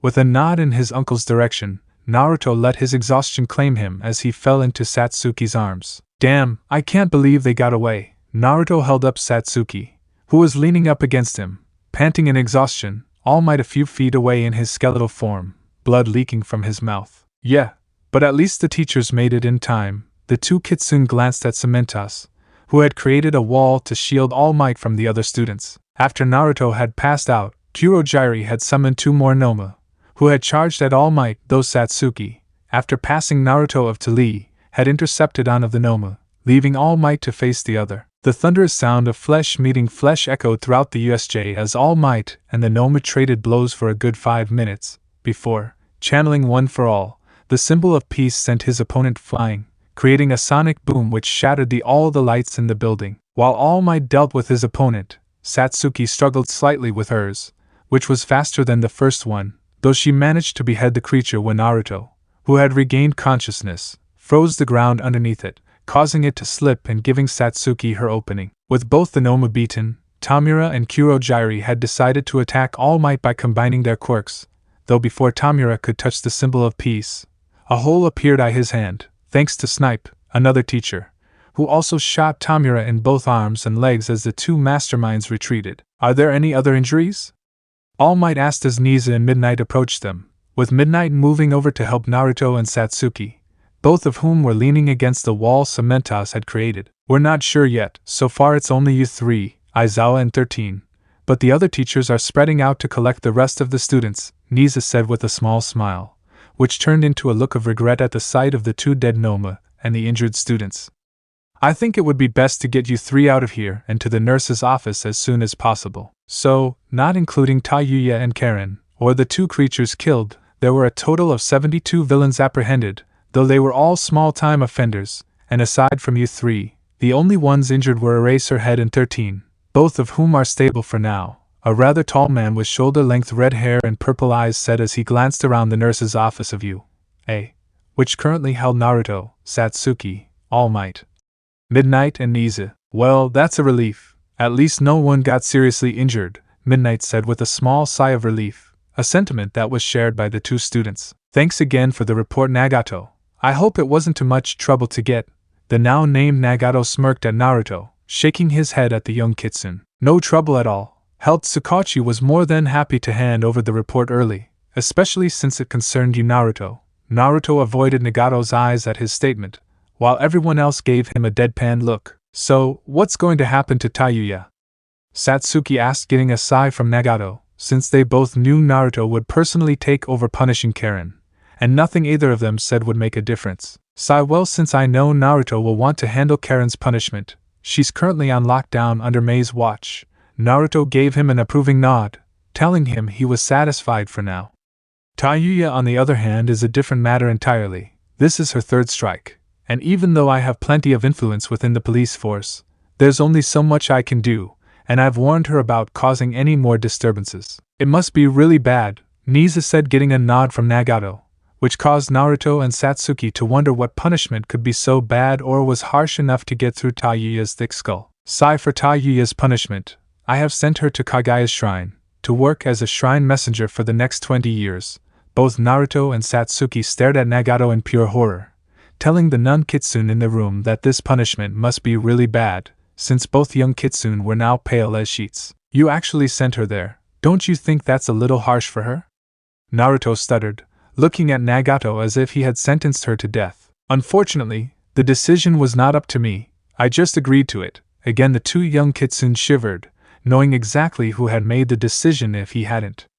She contacted me yesterday and told me what was to happen with her. She also ordered that you to go to her, Naruto, and for you to take your three mates with you. Naruto fell to his hands and knees, a cold sweat breaking out over his body, while Satsuki, who was glad she hadn't been summoned, gave Naruto a pitying look. Nagato, would you mind explaining why both Naruto and Satsuki look so terrified? Niza asked curiously, since all three non-Kitsune were wondering what type of punishment could be so bad that both students seemed to fear for it more than anything. The place we're talking about is Kagaya's shrine, the home of the only 10-tailed Kitsune, the mother of all Kitsune if you will, Lady Kagaya Otsutsuki. At her name both Naruto and Satsuki shivered, curling into balls on the floor. While Kushina is considered the head of the Kitsune clan, Kagaya is the true head, though since she has grown tired of humans, she retired to a temple hidden on a small island in the middle of the Bermuda Triangle, the only way to get to the island being to travel through a torii, though only Kitsune are able to pass through unless invited by Kagaya herself. At this news, the three U.A. teachers simply gaped at Nagato. The news that there was a Kitsune out there that was stronger than Kushina was mind-boggling. They had all witnessed the destruction Kushina had caused the night Minato was killed, and they had all seen the destruction Naruto could cause. If there truly was someone out there stronger than them, then they all prayed that she would never get mad. So, is there a reason she wants Naruto and his three classmates to visit her? Nizu knew he was probably pushing the limits of what he could be told, but he needed to know if the safety of his students was being threatened. Naruto is unique. Amongst the different yokai races still active in the world, Hanyos like him are a rarity. The fact that he has a quirk is even more of an oddity, which has caught the attention of Kagaya. Naruto felt a shiver run down his spine. Because of this, she has selected Naruto to become her mate since he is the first Kitsune, male or female, that has ever shown the potential to gain 10 tails, with Satsuki here being the second. The three teachers' eyes widened at that news, all of them glancing at the two again. Yeah, and every time she calls me, I end up as her toy for the duration of my stay. He glared at Satsuki, who sniggered at that. Did she at least say why she wanted to see us? Yes, actually. As you know, anything related to you must be reported to her, and she was quite interested to hear you had awakened the lycanthrope gene, which was thought to have died out with the wolves over 200 years ago. Because of this, she wants to meet the girls you have transferred the gene to. then teach you how to accelerate the transformation. Naruto's eyes widened at that. He didn't think there was a way to speed up the transformation of Momo, Aiko, or Mina, though he would be lying if he said that part didn't interest him. So when's this meeting supposed to take place? Naruto asked reluctantly, knowing he didn't really have a choice in the matter. If those three are agreeable, this weekend, you will leave through a Tori tomorrow since your class has the next 3 days of, and return in time for your classes to resume. Naruto nodded his head, knowing it would be better to get this over with sooner rather than later. Nagato, would it be possible for me to accompany them? Everyone turned to Midnight with confused look on their faces, wondering where that came from. Normally I wouldn't ask, but I think having a teacher there would be a wise course, if nothing more than as a way to appease the girl's parents. Nagato thought about it for a moment before nodding. I don't think that will be a problem, though I will need to let Kagaya know, otherwise you will just need to meet at the Tori gate at 9 tomorrow morning. He quickly grabbed a piece of paper and wrote down the instructions to get to the Tori gate they would be using. Well, now that that's all taken care of, I should go let the girls know about this little trip. With another shiver of dread, Naruto left the nurse's office in order to tell his three mates about their upcoming trip. Naruto swallowed the lump in his throat as he stood before the Tori gate at the Kono Shrine, a small shrine that was owned by the Kono family, a small clan of Kitsune that helped control the passage between the Kagaya Shrine and all the others. Standing behind Naruto were Momo, Aiko, and Mina, all of whom were wearing shrine maiden outfits, which the Kitsune and owner of the shrine, Kanoka, had forced them to wear. You really should learn to relax a little, Naruto. The seven-tailed Kitsune glanced over his shoulder at Kanoka, who simply smiled at her childhood friend. Kanoka was rather short despite being the same age as Naruto. She had long black hair and 3 matching tails, with brown eyes that had a hint of mischief in them. She was wearing her own unique version of the shrine maiden outfit since she was the priestess of the shrine. Ha, that's easy for you to say. You're not on Kagaya's watch list. He shuddered with anticipation. It wasn't that Kagaya was a scary person. Hell, she was probably the kindest person on the planet. Unless you pissed her off, then there was basically no force on earth that could stop her wrath. No, what terrified Naruto, and many other Kitsune, was how obsessive she could be. When something caught her attention, Naruto for example, she would use any and all her resources to keep an eye on the subject of her fascination. It wasn't necessarily stalking, just unnerving. She doesn't invade on private moment, just everyday life. Besides, it's not just Kagaya I'm worried about. Kanoka, realizing what he meant, fell to the ground, clutching her sides, getting confused look from the 3 new Kitsune. Are we missing something? Mina asked as she watched Kanoka rolling around on the ground while Naruto curled into a ball, a small rain cloud appearing over his head. He's not worried about Kagaya. The 3 new Kitsune turned to see a tall man with 9 tails wearing a trench coat and a fedora walking up to them, with Midnight walking next to him, wearing her hero costume. Naruto, I thought you would have gotten over this by now. He took a long drag from the cigarette in his mouth before letting out a cloud of smoke. I can't help it, you know what she's like. He shuddered as a shadowy figure appeared in his mind, their eyes glowing an eerie red and an evil smirk crossed their face. Who are you and what are y'all talking about? Aiko asked, glancing between the 2 Kitsune. My name is Kurama. I'm Naruto's uncle. As for what we're talking about, Naruto's worried about what his sister will do when she sees you 3. Kurama chuckled at the stunned looks the 3 girls had on their faces. Sister? All 3 Kitsune covered their ears in pain at the volume of the 3 girls' shock. Even Midnight winced at the sheer volume. So, he has a sister? Midnight asked, glancing at Kurama while the 3 girls pestered Naruto for an answer, since he never mentioned a sister. And a brother.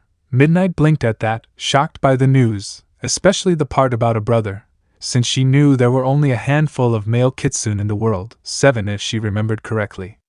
Kushina and Minato had triplets. Naruto here is the oldest, though all 3 are oddities. How so? Midnight was curious, since most if not all of Naruto's personal files were classified because of who his mom was. Out of the 3 kits my sister had, 2 of them were male, which is odd in itself, especially since Minato was human and male Kitsune normally only appear from the union of 2 Kyuubi-class Kitsune. She blinked at that bit of info, since that was not something commonly known. Naruto here was born as a Hanyu and gained a quirk, which Kitsune don't have or need.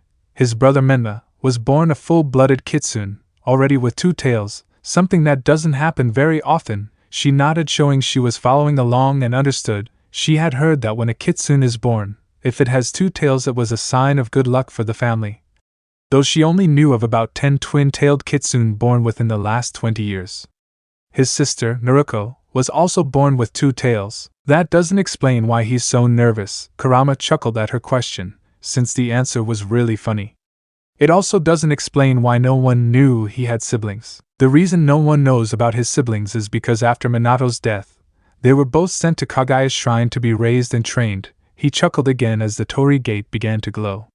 The reason he's so nervous is because, even though she's the youngest of the 3, Naruko's the most powerful, already having all 9 tails, and she's very possessive of her brothers, especially Naruto. So basically, she has a brother complex involving Naruto, and takes things too far when she sees him.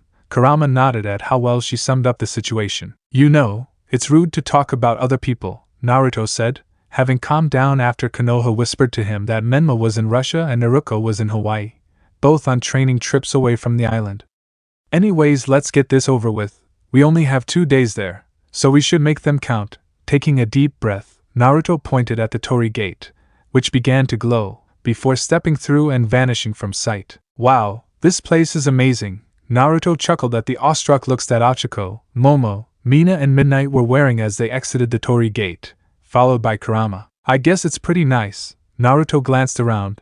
They had appeared in front of a torii gate which sat at the top of a large mountain overlooking the entire island.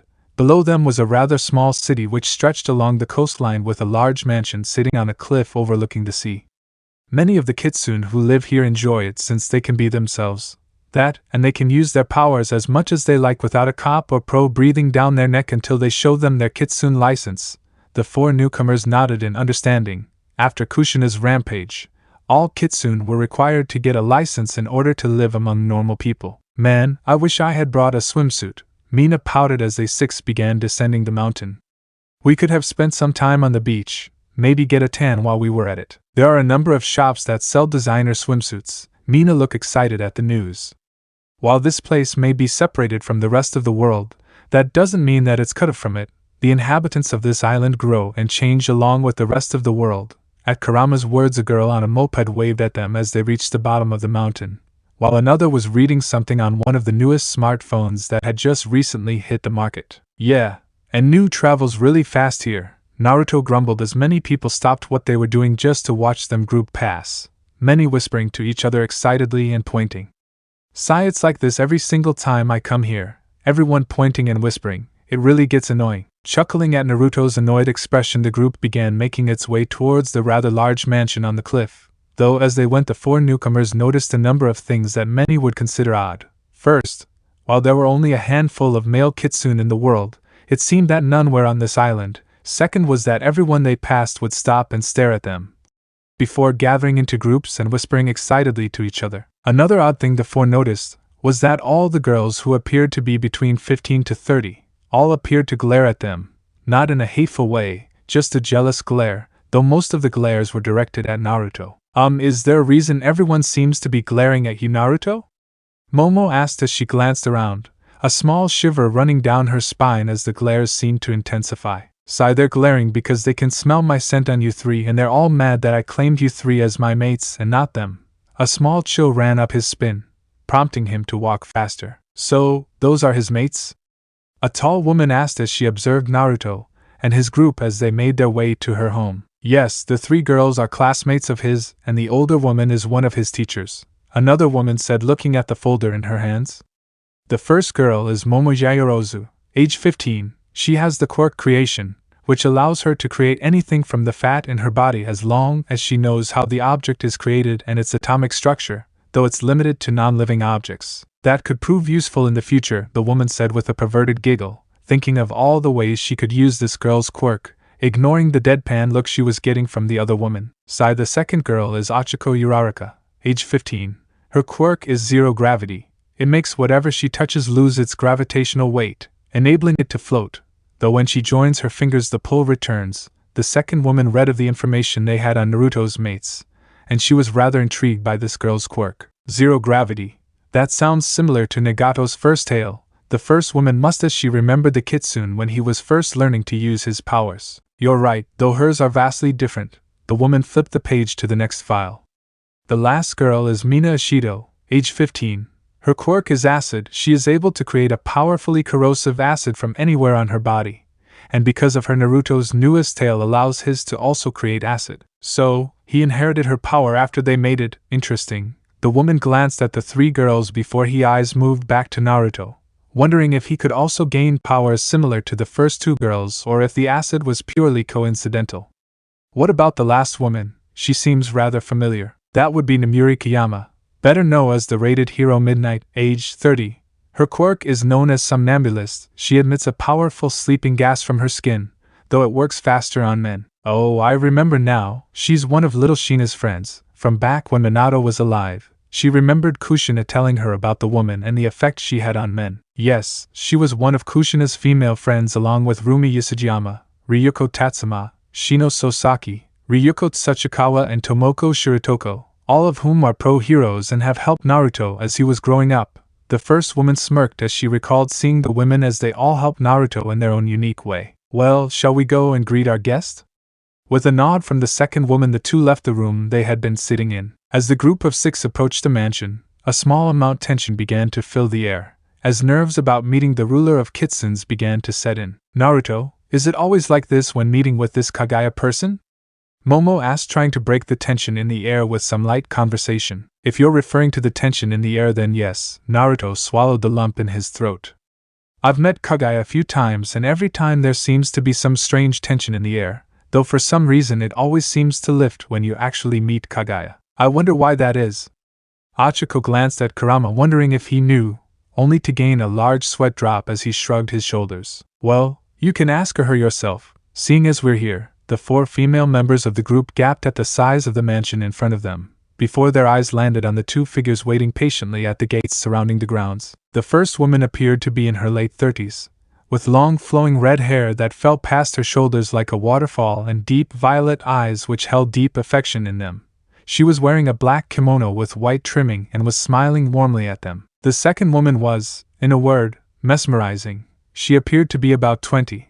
With long flowing silvery white hair and silvery eyes which resembled the moon. She was wearing a white sundress and a large white hat, while also wearing a loving smile. Welcome back, Naruto. It's been a long time, Kagaya said, her smile growing as she strolled forward and pulled Naruto into a loving embrace. I'm back, Kagaya. Naruto smiled as he returned her hug, feeling the warmth of her affection for him. Momo let out a long sigh as she reclined on the beach chair, setting the book she had, An Introduction to the Kitsune Mating Cycle, to the side before glancing over at Mina and Achiko, both of whom were playing in the water, enjoying the sun. It had been a few hours since they had arrived at Kagaya's island, and so far, everything was going rather well. After meeting both Mito and Kagaya, Kagaya had dragged Naruto away to teach him more about his lycanthrope ability and to teach him how to speed up the process. While they were doing that, Mito had taken them all to a clothing store and had them choose new swimsuits, before taking them to the beach in order to relax. Well, that's one way to relax on the beach. Momo glanced over as Mito approached her wearing a dark purple bikini, her 9 tails swinging lazily in the breeze. You're not going to join your friends in the water. Seems like a waste of a good swimsuit if you asked me. Momo blushed as she glanced down at her new swimsuit, a black bikini with white strings holding it together. I plan to. I just wanted to learn a little more about Kitsune and wait for Naruto to show up before going in. She muttered the last part shyly, getting a smirk from Mito. She could tell that these girls really cared for Naruto. I see, and I take it the sigh means you've hit a brick wall? Momo nodded her head as she held the book, glancing at the cover. So, what has you so stumped? I might be able to help. She smiled as Momo chuckled a little at her wording. Well, I was wondering about the Kitsune mating cycle. I figured since we're going to become Kitsune ourselves, it would be good to know more about it. Mito nodded in understanding. It was a smart idea, learning everything you could about a group before joining it. The book explains a bit about the mating cycle. Female Kitsune have a cycle that varies depending on the number of tails. 1 to 3 tails go into their cycle every year and stay in heat for about a week unless satisfied by their mate.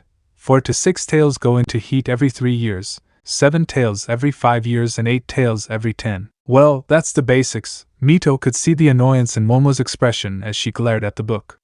So, what's the problem? If you got all that from that book, then you basically know all about our mating cycle. Well, first, the book doesn't explain about why there's such a large gap in the number of years for each tail, Momo glanced at Mito's tails in wonder. That's due to the amount of power the Kitsune has. Mito chuckled at the girl's confused look.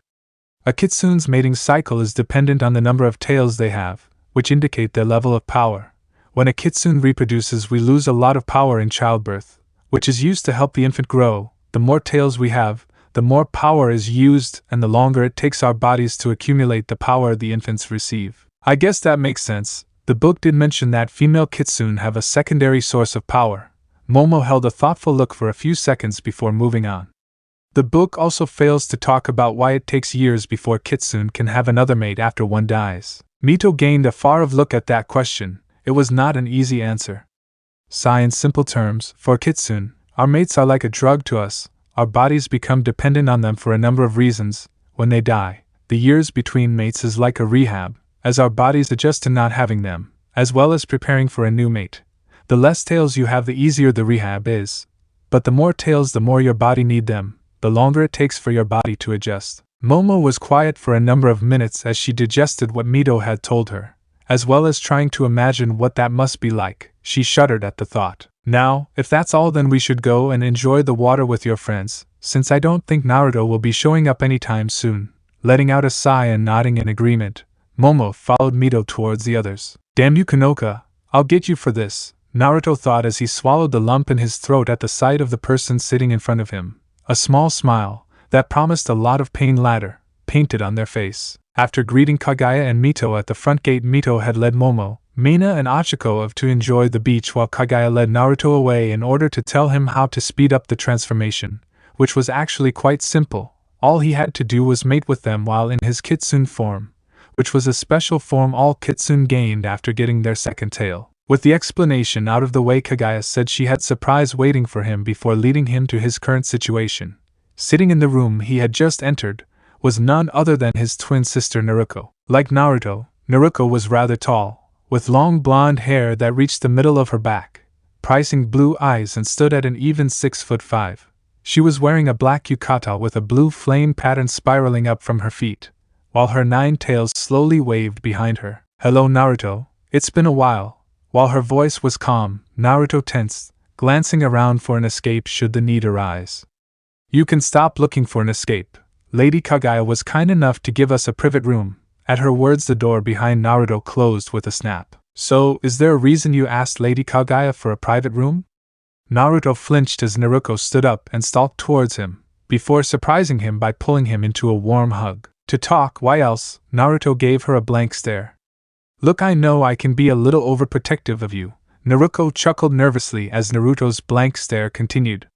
Alright, very overprotective, but that's because I worry about you. Unlike me and Menma, you're in the outside world alone. How can I not be? Shaking his head at his sister's lame response, the two sat down and Naruto began to tell her about his time in the outside world, and about all of his mates, and the girls he hopes will accept him and join his family. Sai, you know this is a really bad idea, Satsuki muttered as she appeared out of the torii gate, followed by a number of girls, all of whom had feelings for Naruto. Earlier that morning, Satsuki had, from afar, seen Naruto and the others off, since she wanted to stay as far from Konoka as possible. As she was preparing to head out to do some training, since Class 1A had the next 3 days off, when something very interesting caught her eye. Peering over the top of the steps leading to the shrine were Haku, Kuratsuchi, Tsuyu, Jiro and Nijire, as well as a number of girls from Class 1B, namely Kendo, Shiozaki, and Pony, as well as Kanoko Komori, Setsuna Tokagi and Reiko Yanagi. The last 3 surprising her since she didn't think they had been affected by Naruto's pheromones in the same way as the others. After sneaking up and scaring all the girls half to death, since they thought they were being crafty, Satsuki was hounded by all of them to follow Naruto and the others, which she reluctantly agreed to, since she knew they wouldn't let up until she did. So after waiting for Konoka to return to the shrine, Satsuki led them to the torii gate and opened it, before leading the group through. How is it a bad idea? We're just making sure Naruto's alright, Nijire said, as if that made the fact that they had followed Naruto uninvited to a holy island. It's because we came uninvited, the Kitsune of the group muttered as they all took in the sight of the island. This place is sacred, and only people who have been invited by the ruler of the island are really allowed to come here. If it's so bad, then why did you agree to bring us? Ribbit Tsuyu asked as Satsuki began leading them down a narrow path that would apparently allow them to reach the place Naruto was staying without being seen. Because if I didn't, then you idiots would never drop it until I did, that, and I'm worried about Naruto. Unlike the idiot, I can tell when Kanoka is lying about something, which means one of his siblings is here on the island, and I'd bet money that it's his sister Naruko. The others all shared a glance before, at Satsuki's signal, they quieted down in order to better sneak around. Well now, it seems little Satsuki has decided to pay me a visit, and she appears to have brought a few friends. Kagaya chuckled as she sat on the roof of her manor, enjoying the sight of Naruto's mates playing in the water. What should we do about them? Asked a boy who looked exactly like Naruto, except that his hair and tails were a deep crimson color, and his eyes were a deep emerald green. Why not give them a good scare? Not that it will work on Satsuki. Then bring all of them here. Kagaya smirked. She could tell that all of these girls had feelings for Naruto, even if they had yet to act on it, and she knew from Naruto's scent on them that he cared for all of them, though he was rather dense when it came to how feelings of romance. Oh, and Menma, don't hurt any of them, or I'll personally see to your punishment. The now named Menma shuddered at the small smile on Kagaya's face, before nodding and heading off to complete his assignment. Oh, so that's why Taiyuya's here. Naruto had just finished explaining about the incident at the USJ, which had somehow led to him having to come to the island. Sigh, yeah, and I've still got to come up with a suitable punishment for Karen. Back at the Golden Paw, Karen froze in her cleaning, as a sudden chill covered her from head to toe, letting her know that Naruto had not forgotten about her punishment. Though I can always do that later, why don't we go, and you can meet my mates? Slowly nodding her head, having already planned to talk with the three, Naruko stood up and untied her yukata, letting it fall to the floor, revealing that she was wearing a deep violet-colored bikini with neon orange hearts on it. So, what do you think? She struck a sexy pose, which enhanced her cup-sized breast, before turning scarlet as Naruto, a smirk on his face, stood up and kissed her on the forehead, before heading out the door, leaving her fuming since he didn't answer her question outright. Naruto, you're finally here. Achiko, who was getting in a bit of extra training by floating above the waves, glanced over at Mina's shout, before falling into the crashing tides. The reason, walking next to Naruto, was what appeared to be a female version of the Kitsune hero in training. Who's the cute girl with you? Mina asked as she inspected the girl, who was obviously related to Naruto, the girl obviously inspecting them as well. I'd bet she's your sister. Naruto and Naruko both blinked at Achiko's guess, Naruko because she thought the girl was an airhead, and Naruto because he didn't think Achiko would be the one to guess that. That can't be. Kanoka told us his sister was in Hawaii. Naruto chuckled at Momo, reminding him that he needed to get Kanoka back for that. He would probably paint her a lime green color while painting her shrine a sandy brown color. Back at her shrine, Kanoka froze as a chill fell over her. Actually, Achiko's right. Momo, Achiko, Mina, allow me to introduce you all to my twin sister. This is Naruko Uzumaki, the youngest of the three of us. Naruko glared at him for his introduction of her before turning back to the three heroines in training, giving them a once-over. Mina was wearing a dark purple one-piece with a diamond pattern showing of her toned stomach and back.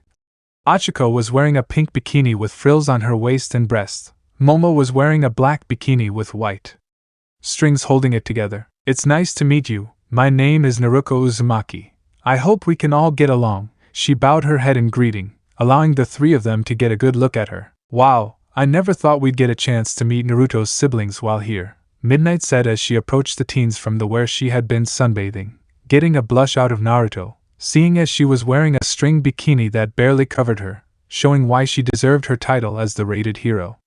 It's nice to meet you. I'm Namuri Kayama, otherwise known as the rated hero Midnight. You're really showing of why you got the title of rated hero Midnight Sensei. Namuri blinked at Mina's teasing tone before noticing Naruto was looking away from her, his entire body glowing red, before a teasing smirk made its way to her face. I see what you mean. She moved over and wrapped her arms around Naruto, a seductive gleam in her eyes. So, Naruto, are you enjoying the view? It must be nice being surrounded by so many sexy women. With steam coming out of his ears, Naruto bolted towards the ocean, turning a deep azure blue before diving into the waves, getting a laugh from the five. Well, that was fun, but I think we should help. Midnight was paused and glanced in the direction of the yell where the five, and Naruto, who had poked his head out of the ocean, saw Tsuyu Ajiri and Kanoko Komori running towards them, while a male kitsune who looked like Naruto just with red hair, pursued them. What are you guys doing here? Achiko asked in shock at the sight of two of their schoolmates running towards them, before the 5 women let out a startled shriek, as a large gust of wind blew past them, followed by a loud impact as Naruto and the other boy collided, their fists being the connecting point. So, it seems I was right. I figured that if Naruko was here you would be as well. Menma. The now named Menma smirked at Naruto before the two created shock waves as they exchanged a few blows. So, what exactly are you doing, chasing them like that? They're intruders and Lady Kagaya ordered me to capture them unharmed. Naruto glanced over his shoulder at the two who were panting behind Midnight. I have already captured their companions, but these two managed to give us the slip. Well, that's good. If they hadn't, then I might not have the chance to fight you during my visit.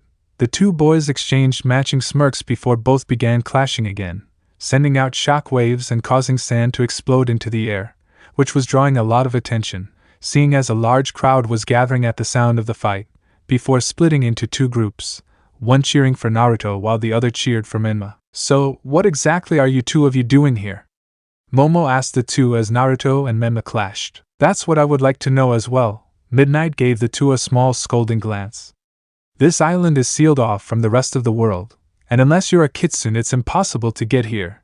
So how did you two manage it, and why? The 2 girls shared a nervous glance before hanging their head in embarrassment, realizing that they were not going to get out of this without some sort of punishment. We heard that Naruto was bringing you guys here and were curious, so we followed you to the Torii Gate, Ribitsu said, slowly turning red at the attention she was getting. Since both hero classes got time off after the incident at the USJ, we all wanted to talk to Naruto about our feelings and where we can go from there, Kanoko said, trying to hide behind her bangs.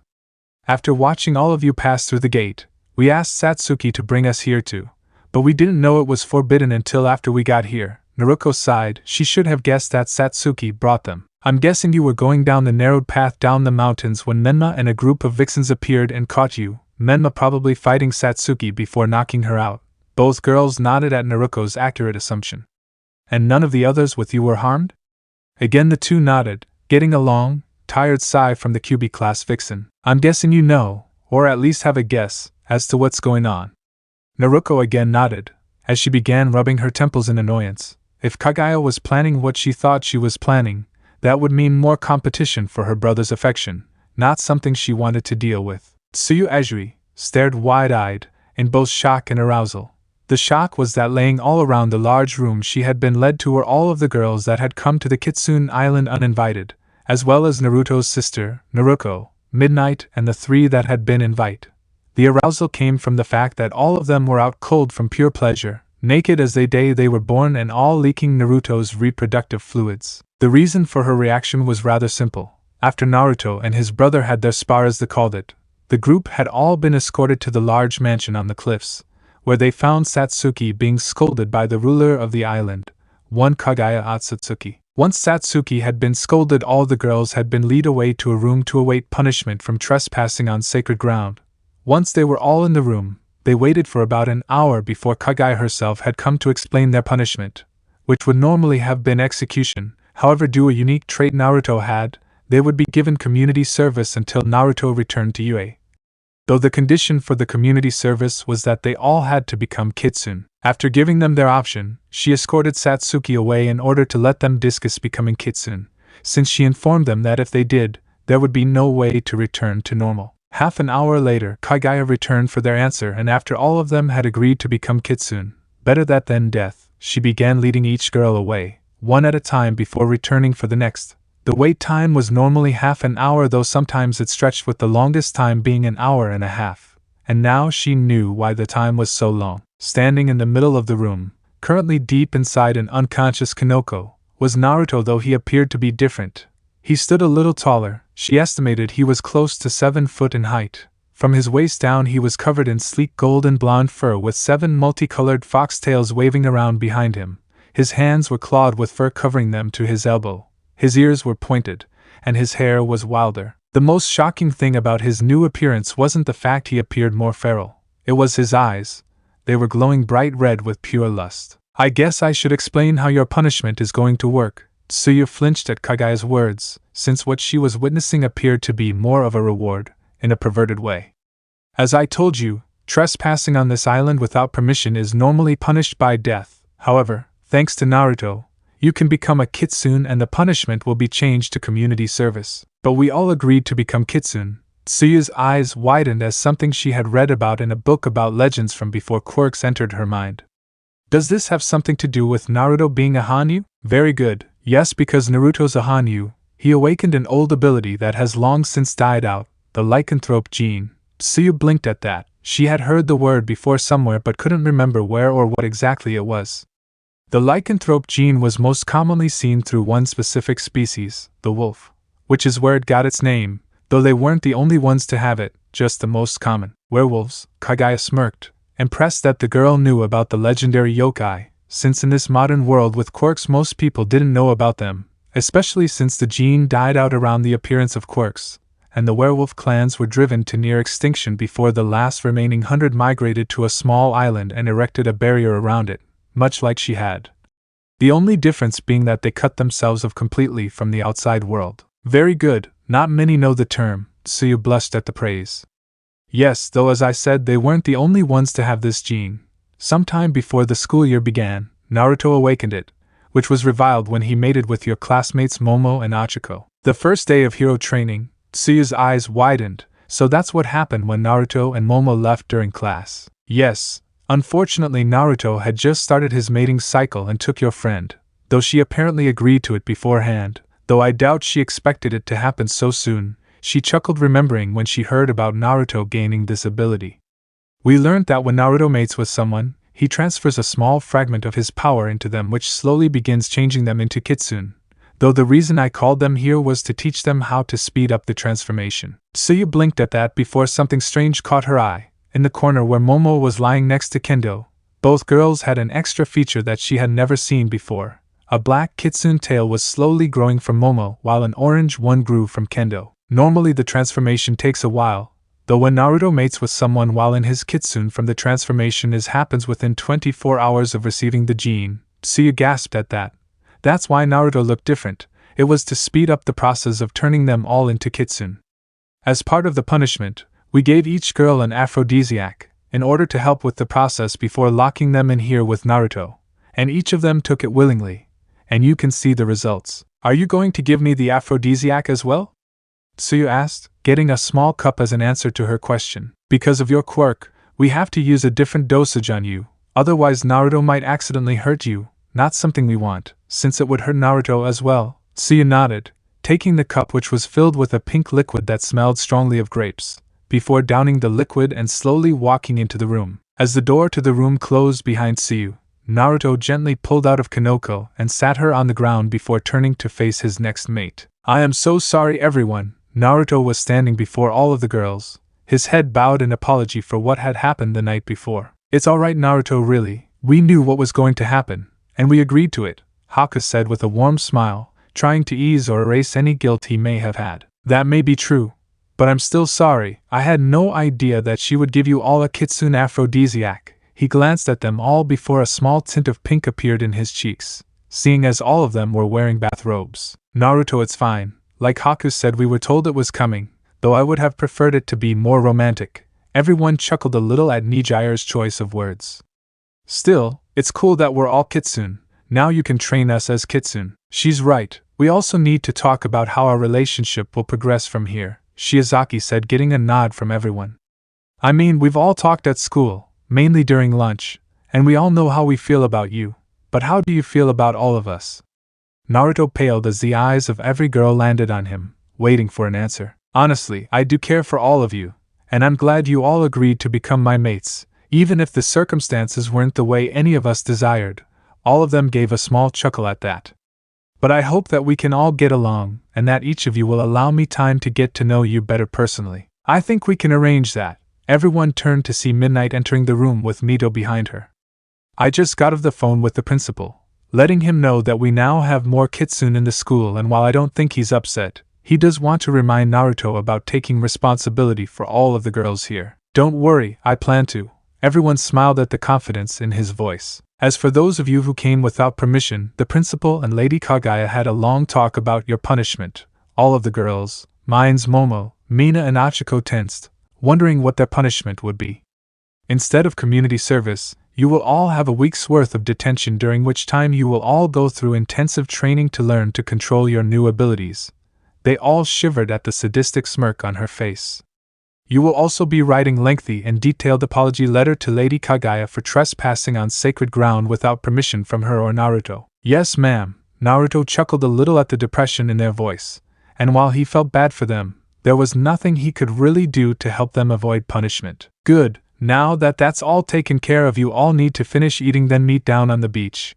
We're going to start training each of you as Kitsune, and doing what we can to help you understand your new abilities before you return to UA. With her piece said, Mito turned and left the room, causing both Naruto and Satsuki, who saw the smirk she had, to shiver in dread and anticipation. Wow, this is amazing, Naruto smirked as Aiko hovered in the air, seeing as her quirk had evolved after becoming a Kitsune. For you maybe, Naruto gave Jiro an understanding look as she held a pair of earmuffs over her ears. Because of her quirk, her hearing leapt to a new level and was giving her a massive headache. Man, my head is killing me. Are you sure there's nothing I can do until my ears adjust? Sorry, Jiro. If we knew of a way to help, we would. Just be glad no one's shooting up fireworks. When I got one for all, it boosted all of my senses as well. I thought I was gonna go deaf the first time I heard some after getting it.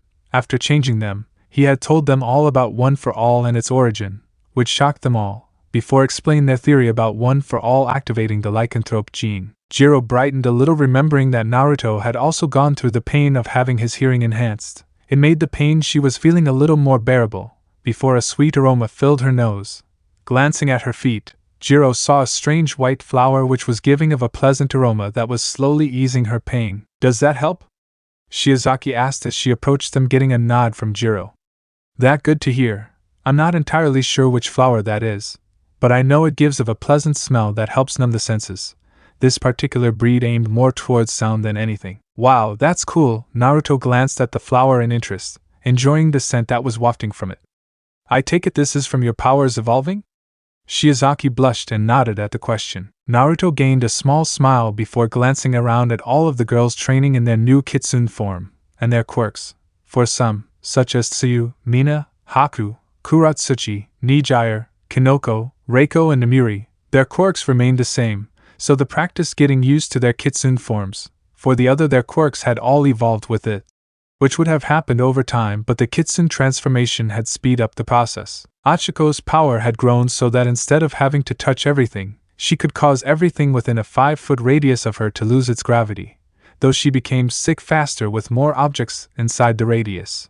Momo could now create things faster and with less body fat, no matter how big. Jiro's sense of hearing was enhanced, and her tail acted as another jack. She was also able to produce blast of sounds by roaring while in her Kitsune form.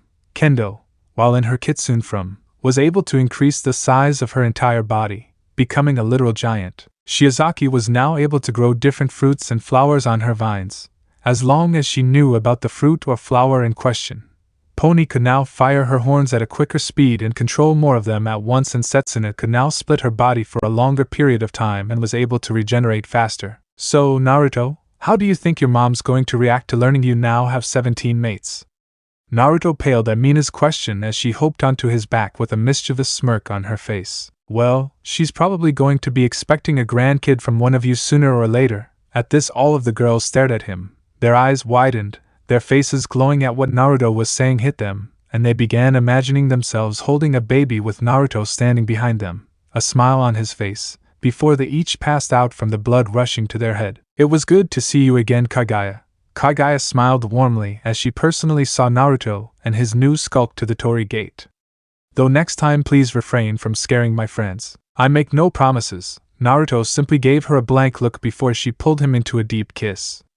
Next time I summon you though, we'll have plenty of fun, just the two of us. Naruto gave her a small smirk before following the rest of the group through the Torii, back to the outside world. Are you alright with this, Lady Kagaya?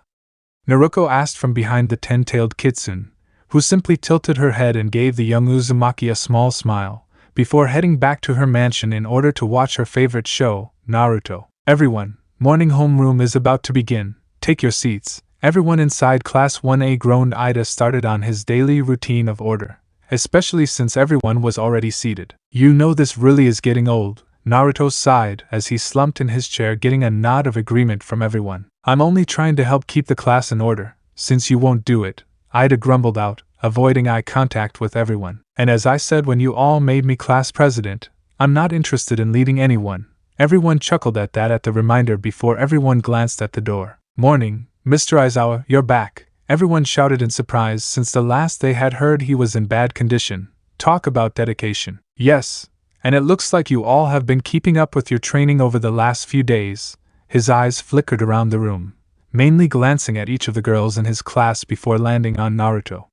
But that doesn't mean you can take it easy, because your fight is far from over. The whole class tensed up at his words. UA's sports festival is fast approaching. That's so ordinary, the class yelled in shock at his serious expression, though you could literally feel the excitement in the air. The UA sports festival, this could be fun, Naruto chuckled, before freezing as an uneasy feeling settled over him, as if he had a giant target painted on his back. Alright, we're going to do our best at the sports festival, right guys? Naruto chuckled at Achiko's determination to excel in the upcoming festival. It was a refreshing change of pace from the bubbly girl's normal attitude. Achiko sure seems fired up, doesn't she? Momo smiled as she moved to stand next to Naruto, seeing as they had a meeting for the student council, which Naruto was trying to skip out on, again. Yeah, but that's not always a bad thing now, is it? Naruto tried to sneak away from the creating Kitsune, only to stop as he felt a tug on his tail. What's going on here? The entirety of Class 1A's attention was drawn to the door at the sound of Achiko's startled cry. The reason? The classroom was being blocked by the rest of the first years who managed to get into UA. Why are you all blocking the door? Isn't it obvious? Satsuki appeared next to Achiko, an annoyed look on her face, which was causing a number of the other students to recoil in shock.